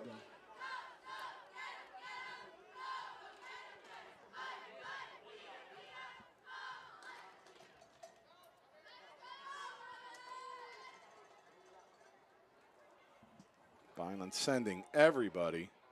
Coachy stays on his feet, taking down Donnie St. Jean, Noah Cruz, and Jose Phoebus in there. Your usual suspects.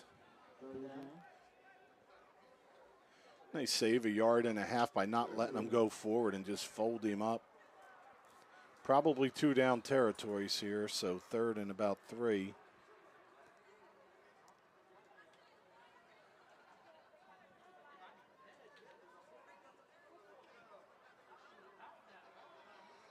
Motion. Coachy keeps it.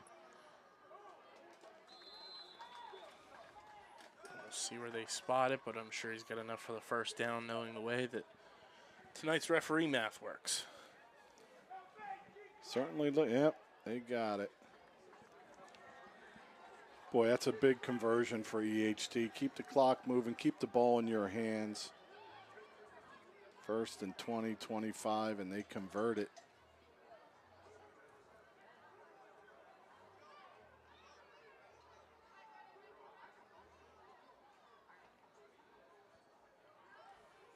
Coachy gonna keep it again.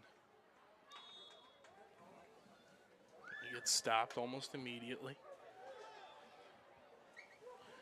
But not without picking up a few. Second and 7. 2nd and 7. Got somebody running like a fullback playing quarterback. It's not speed and agility, it's some power there.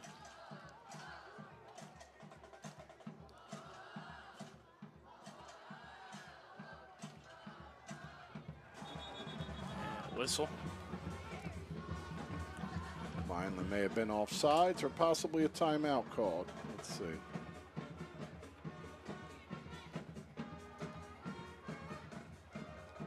Yeah, offsides Vineland.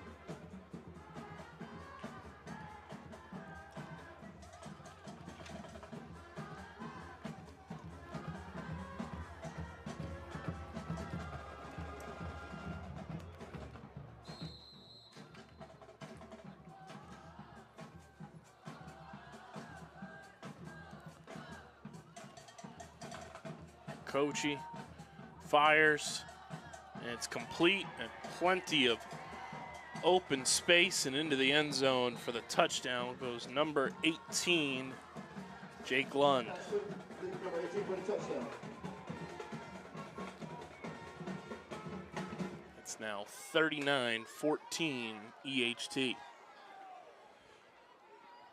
Oof. And trying to come around the backside and knock it down, and just a beautifully thrown football. So all that momentum Vineland gained in the 2nd quarter. You know, starting with the penalties just gone Low out of snap. whack. And the extra point no good. So with 3:09 to go here in this third quarter, it's 39-14 Egg Harbor Township. And Vineland's got to figure some things out quickly if they want to have a shot in this game. It'll be a game we never forget at this point in time. But still got to make some positive plays. Got to get on track. Got to learn from everything.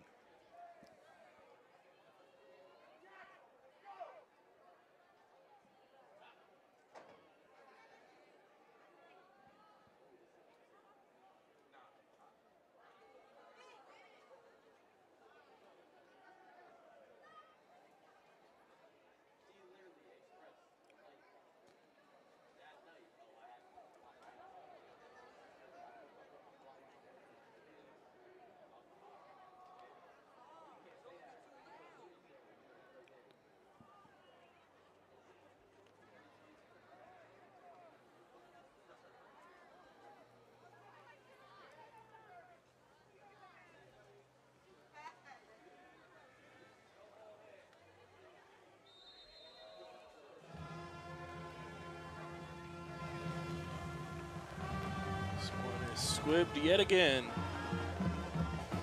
And brought up just shy of the 36-yard line.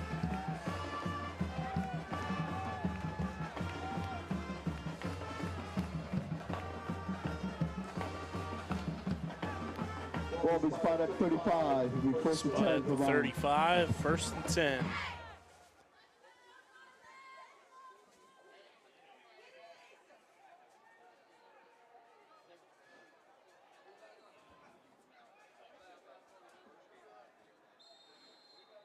Vineland set and ready. A lot of work to do, but let's just work on getting a drive going here.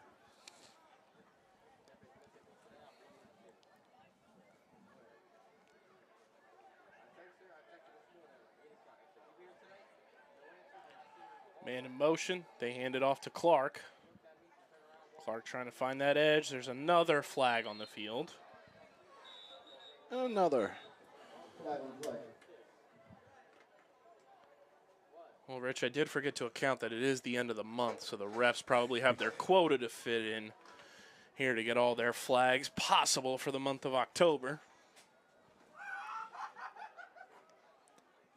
There, the defender just strung it out, and it was like a screen put on him instead of a block, and he just stretches out and makes the tackle too. So they're only going to call the holding play on Vineland there because, of course.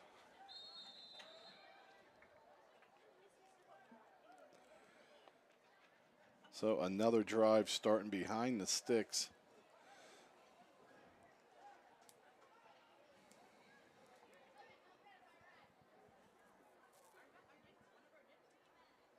EHT happy with just 3 down linemen. First and 20, and Vineland jumps.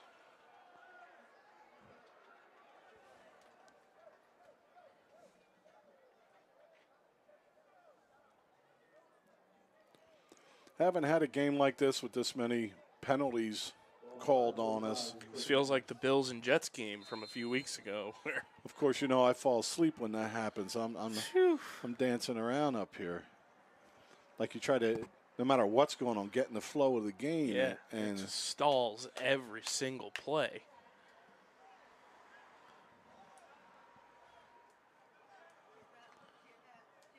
So first and 25, Carter in motion. Calderon gonna pass, and it's swatted at the line. That'll bring up second and 25.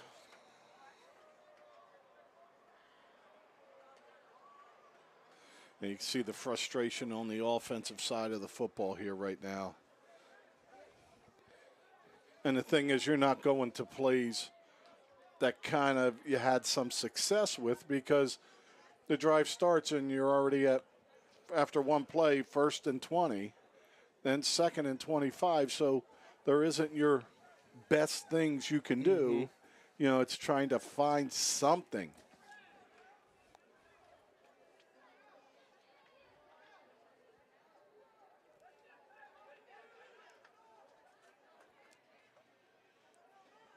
And so far, the only thing's been with Lee Blocker trying to run to the outside. Oh, and a delay game penalty. And you can see the frustration on Charles Clark's face there.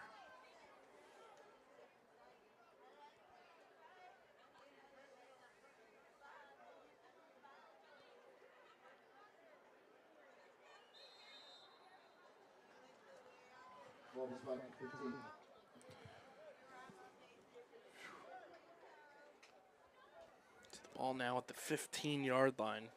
I guess the officials have most of them have their pink flags, and they want to get their usage out. This last day they're going to be using them. Second and 30.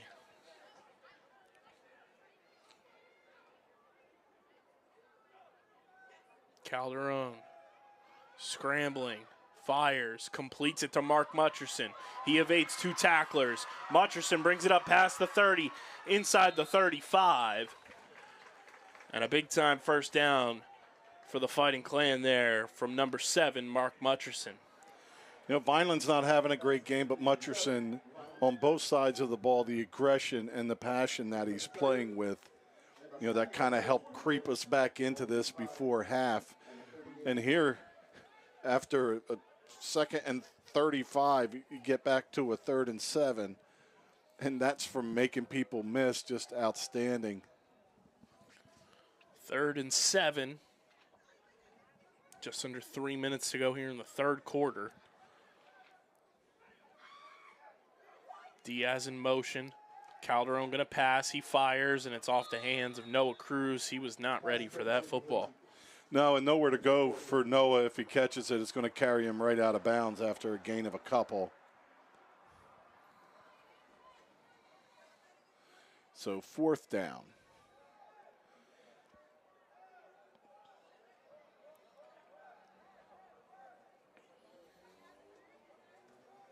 And the punt team checks in.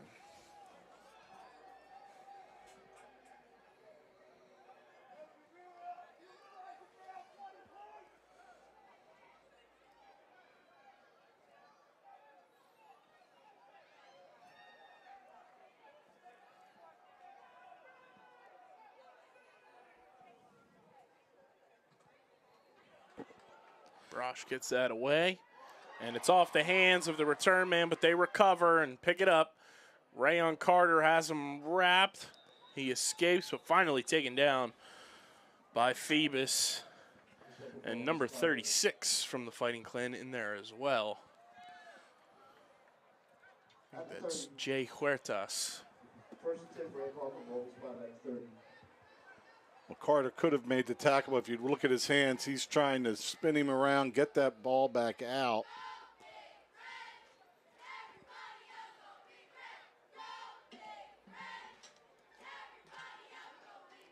So a nice punt. It's part of the game that's been part of the season. You know, the punt team is picking up some yards, and all night tonight, those exchanges have been well.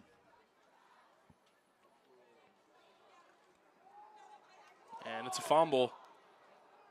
Coachy picks it up.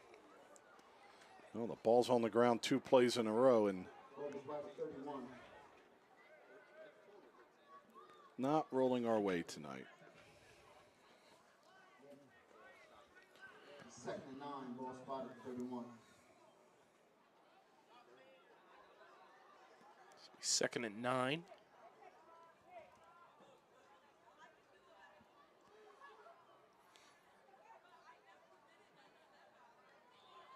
Coachy on the keeper. Ball carrier gets number 16. Ball's been spotted at 35. It's a 3rd down. 3rd down by 5 yards to go for first. So 3rd and 5. Been quarterback draw time.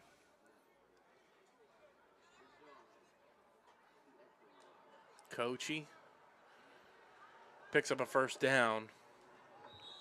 Ball carries number 16.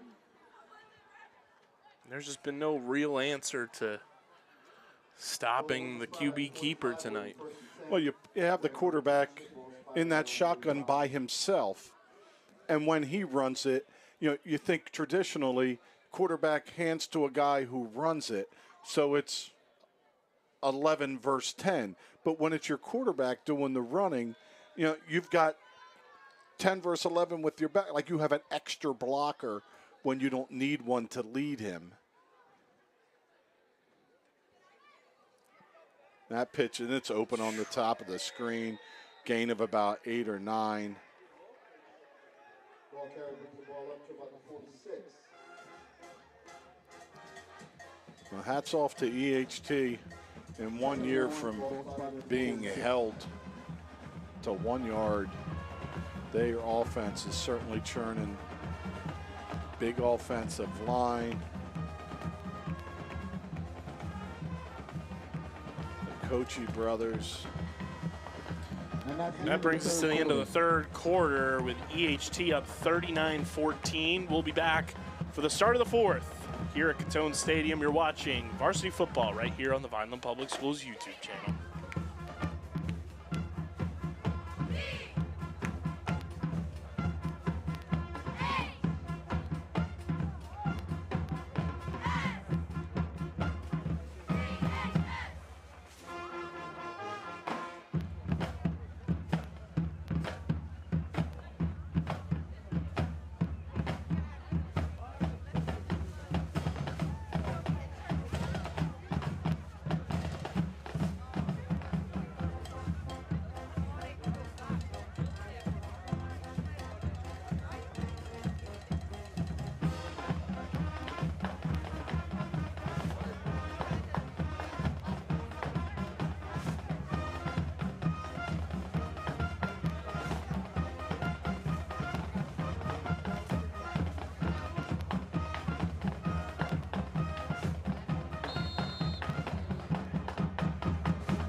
You guys.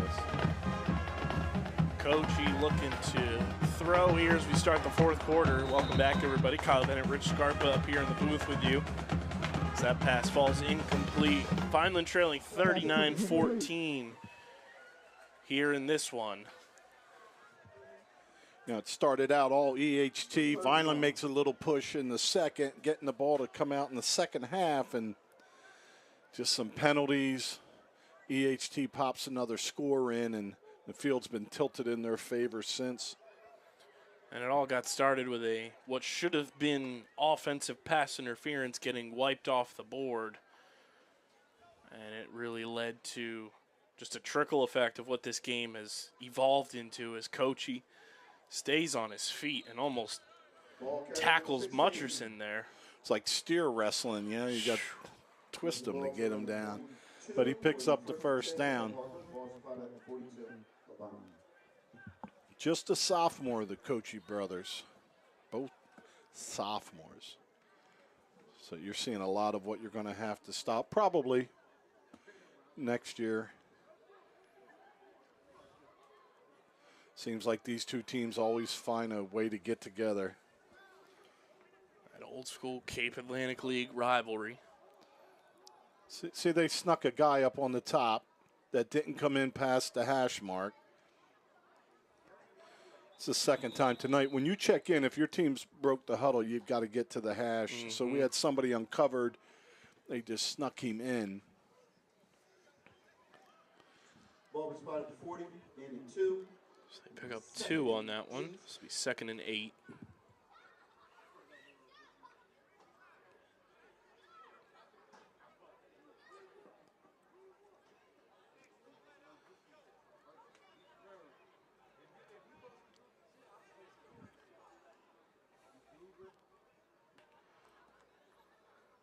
Kochi hands this one off. And a big hit. Ball carries number 12. Brings the ball across to the 35. Brings up third down. So third down now for EHT. Well, Cruz really finished that tackle nice. Handed off again, and the running back slips. So it'll be 4th down. Also one play for the 4th down. It's about the first fortunate slip, bounce, roll.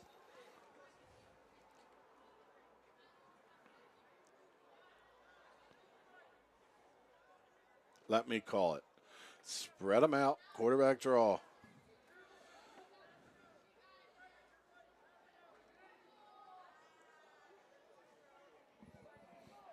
And they stay tight.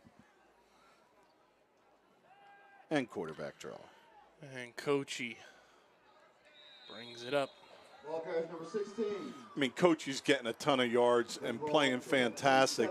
But even though he's getting 7 ready, he's getting hit every play. And he's back on his feet, no worse for the wear. Has not tired out, has not shied away from some vicious defensive contact with him. He's really impressed tonight.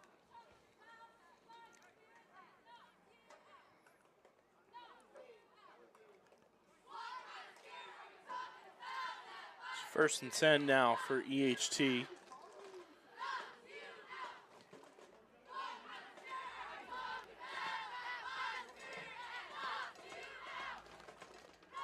Coachy hands it off.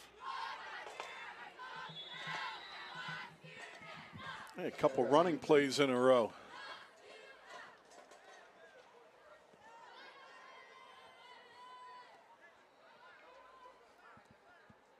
Ball's by the 22. With the 2nd down.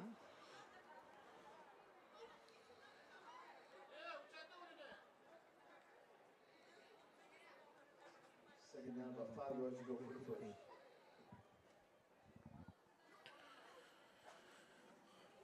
Second and 5.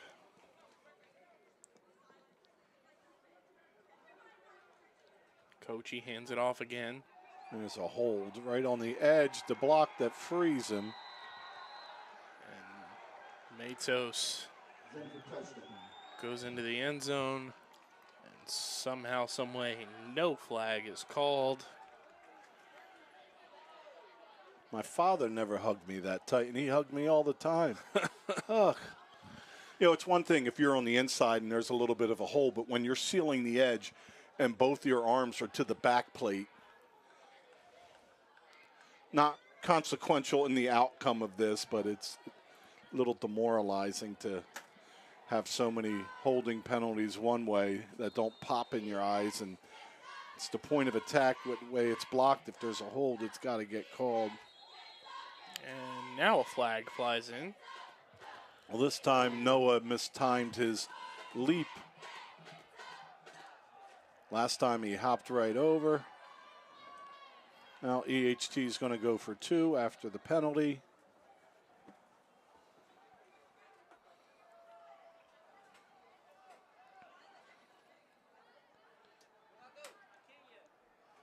That was like the guard on field goal and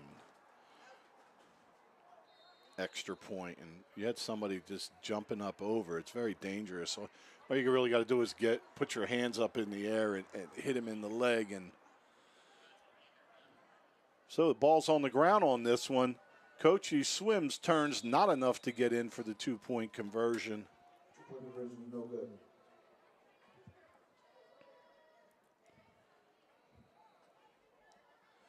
Well, you can hear a pin drop here as these two scores have taken the air out of the place. And I think everybody felt a little bit of that momentum switch going into half. Optimistic coming into the second, but penalties, field position, and boom. The next score was EHT's, which really put you behind it and limited your offense. And even on some of those plays, you pick up 12, 13 yards, and there's a flag, and there's a flag, and there's a flag. Oh, did you mention the flag? Oh, there was another one. That's right. There's a flag. That gets us through the first 3 minutes of the third quarter.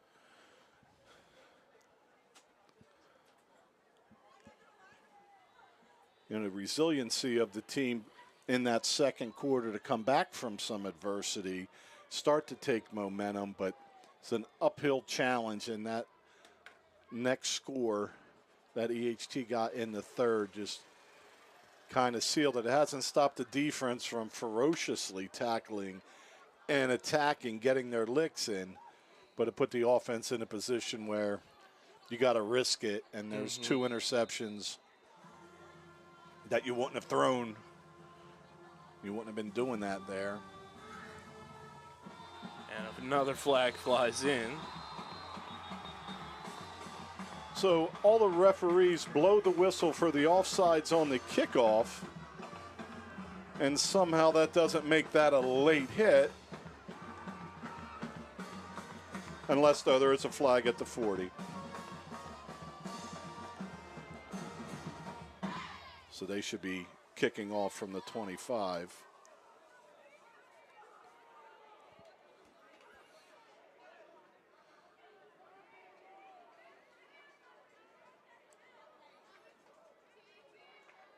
It is really tough, though, for the players. Not like a dirty hit, but it's a penalty because the whistles are blowing at the 40-yard line to blow it dead for offsides, and that play happens 40 yards away from it.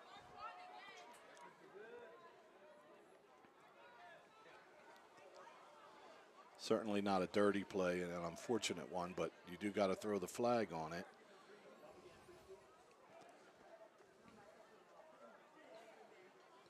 Get on up. So they're back to the 20. So I guess they do get the 5 yards, and that was a dead ball. Yeah, because the whistle had blown. That's a dead ball, 15-yard personal foul with the 5 for the false start.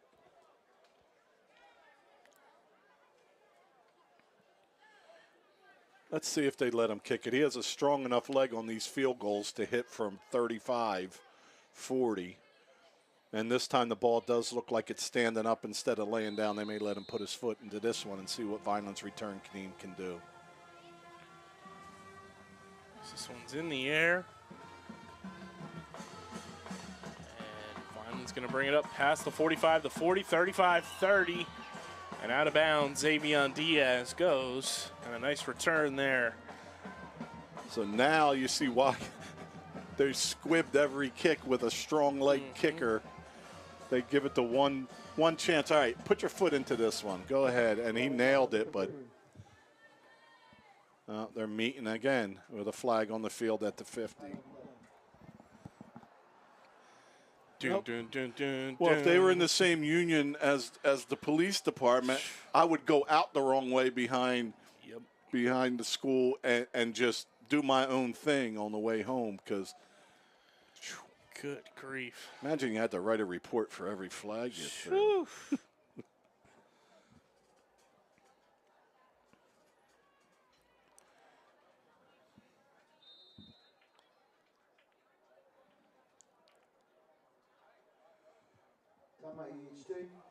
So EHT huddles their team, takes the time out.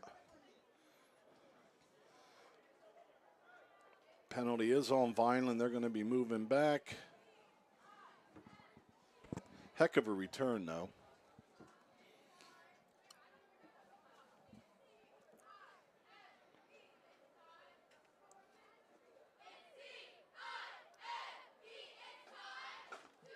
This one's running long. It's going to be past my bedtime. And it's Wednesday night, no less.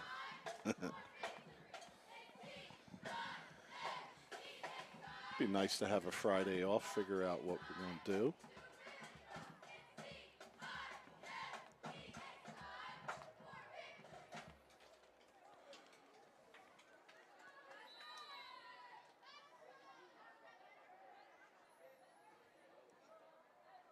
Mutcherson, the motion man. Calderon hands this off, and it's on the Ball's ground. loose. Clark comes up with it.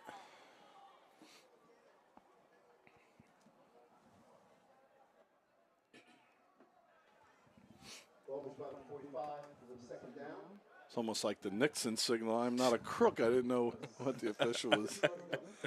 Guess he had 2 for second down, but on both hands. I am not a crook. Either that or he's ready to do the YMCA dance.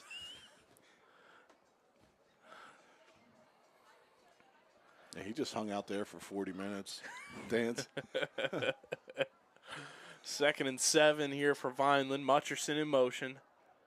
Calderon looking to pass. Fires, and it's off the hands of an EHT defender. Incomplete. Intended for Mutcherson. Brings up 3rd down. The clock is running for some reason, but Scoreboard here at home reads 7-12. okay, it is stopped at 12. 3rd and 7. Ball spotted. Phoebus out, Afanador in. Afanador easy to pick out with his orange gloves and spikes. He's He in was- that Halloween spirit. Yeah, he was fired up in the 3rd, talking to Coach Guzman on the side, and when he got in defensively there, just really had a lot of aggression. You know, everything legal, but really you could see upset about what's going on and started laying some licks on some people. Trips punch to the bottom of your screen. Clark in motion. Calderon looking to pass. He fires. It's deep downfield and nobody's home. Pass attempts incomplete. Well, I love the design of that. You have your 3 receivers at the bottom. You send motion with Clark, and you think you're going to dump it and have some blocking out front, and they hit the backside. But timing not good on that. Well overthrown. 7:07 to go.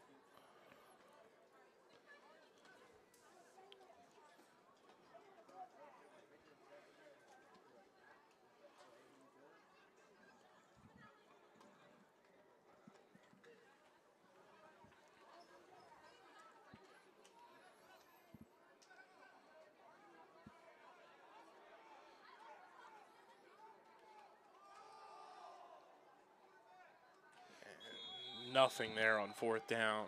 Now, snap was bobbled. The ball takes over the down, be 1st and 10. Ball be spotted at 45.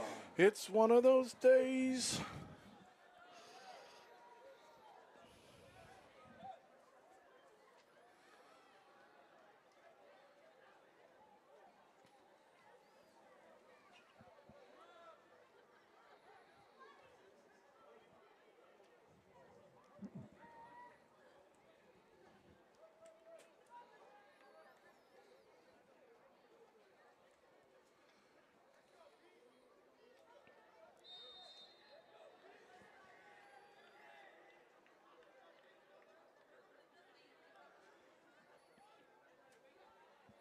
It's handed off.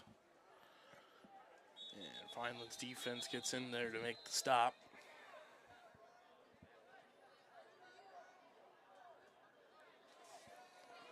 New quarterback checks in for EHT.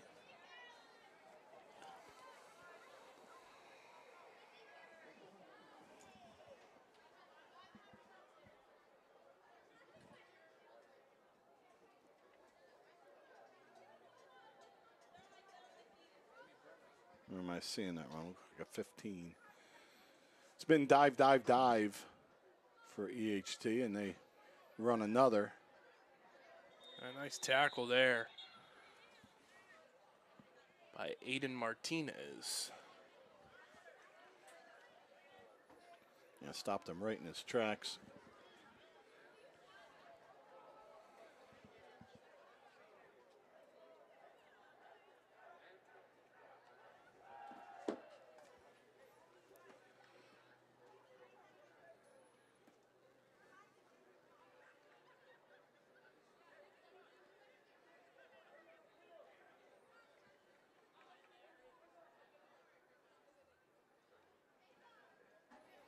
They'll hand it off again. And down in bounds, going to be 4th and about 3. Real short pitch on that one. Ball spotted at 50. It's a 4th down. 4th about 5 yards to go.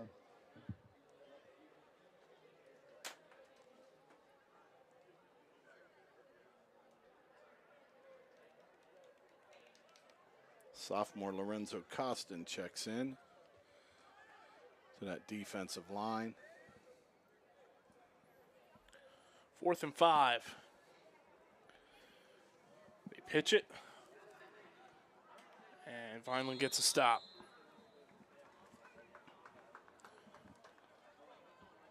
.452 remaining in regulation.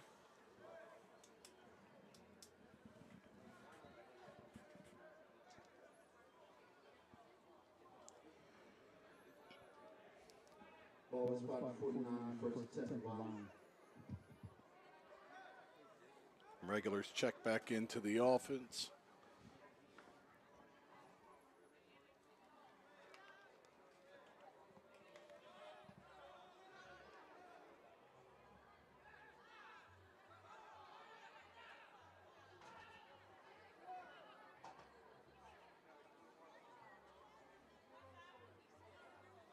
I think they only have 10 out there. Oh, there's one way back. I missed that safety back at the 30. Carter in motion. Calderon looking to pass. He's firing, and it's way over the head of Carter.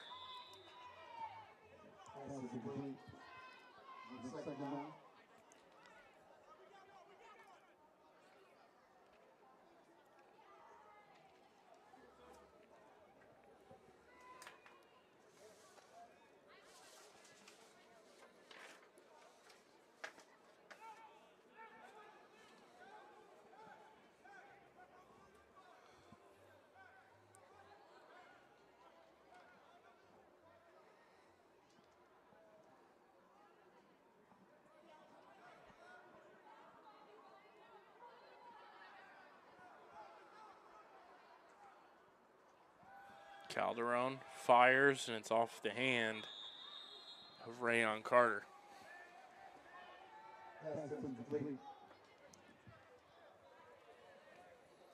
It's like a bullet in the middle there.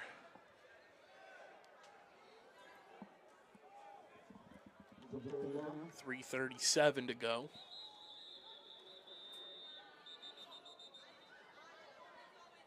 And Mason Afanador is down.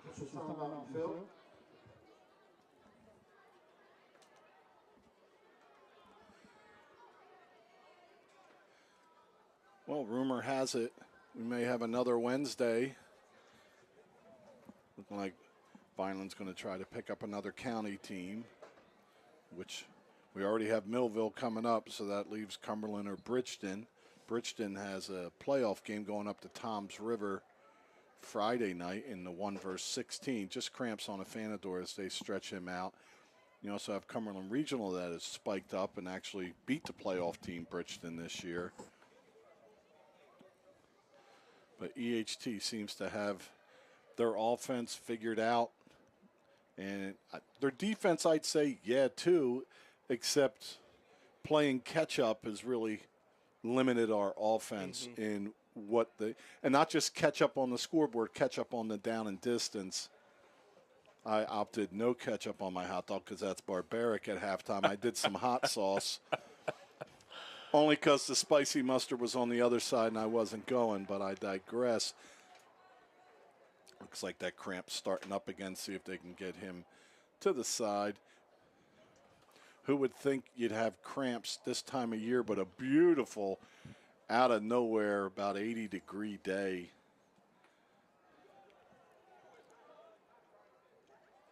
Used to worry this time of year, kids getting cold, sticking their hand in their pants, not being ready to play football. But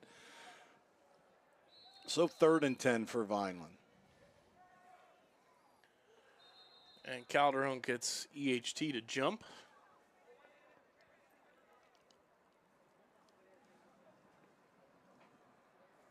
And a pretty good job by the EHT interior defensive line and middle backer. Vineland not able to do much even early in the middle, always hitting the edges and getting some yards when they were running. Calderon back to pass under pressure. He rolls to the 50, looking to get rid of it. Has somebody, tucks it under, and gets up the field for the first down to about the 30. One of his best plays of the day there. Yeah, and there's something to be said. You know, we talk about, oh my gosh, the two sophomores. You know, Calderon as a freshman out there. This game, of course, out of reach a while ago. but it's that experience, you know, and the more you're able to play, the better you're going to be. And that's what's been so great from Coach Russo to Coach Guzman is picking up these games, you know, and getting the guys back out on the field. Can't get better without playing, and they hope to have 2 more before Millville, if not 1 more. Calderon fires, completes it, and staying on his feet and all the way into the end zone for a touchdown goes a number 21,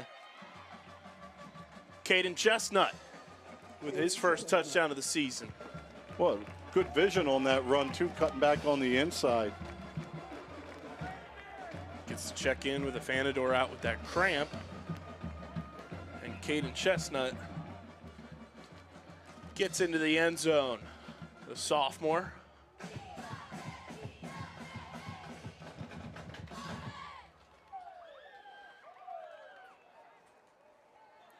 Yeah, almost went with Carlton Thomas on that. Seeing that 20 whatever. And the freshman. Chestnut, the sophomore. So Vineland going to go for 2 here, down 45-20. Calderon fires, and it's picked off. And plenty of room to go. But in high school, it's try for point. Only the offense can score. And number 17 just got his cardio in for the night. Bring it back now, y'all. No points this time.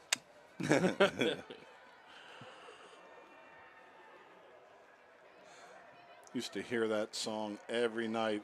Jose Guzman, Cliff Smith, myself all working together for about, well, me and Jose 14 and with Cliff about 12 in our summer jobs. And every night, every cruise, sometimes three times a night, we'd have to hear, here's something new. I'm like, oh, this is the new one, the Casper Slide Part 2.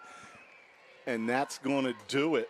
So Vineland and EHT will line up for handshakes, and just not the Fighting Clans night. A quick turnaround it was after a Friday night road game to a Wednesday night home game, and just not enough to combat what EHT had going on offense. Just a dominant performance there by Coachy.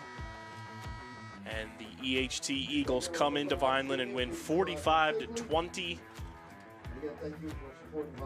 And it's one of those things, Rich, where it's not like Vineland played poorly. There was just a lot of stalling of momentum. It got started early in the game with the first touchdown of the game. And again, Coachy was able to do a lot from that quarterback position to just keep EHT chugging along, you know, from 6 to 8 to 10 to 12-yard pickups on every single drive.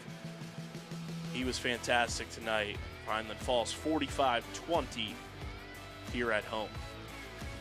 Yep, so we will have news on our next game, but I would assume it's going to be a Wednesday opponent to be determined, but that's the goal.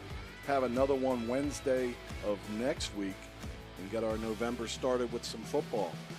Thank you to Doug Diola and our entire production team for making tonight's broadcast happen. Big thank you to the cheerleaders and the band as well for coming out on a Wednesday night. Once again, your final score 45-20 EHT. For Rich Scarpa, I'm Kyle Bennett. So long from Gittone Stadium. Everybody have a wonderful evening and a great rest of your week. Have a happy Halloween. And as always, go Vineland.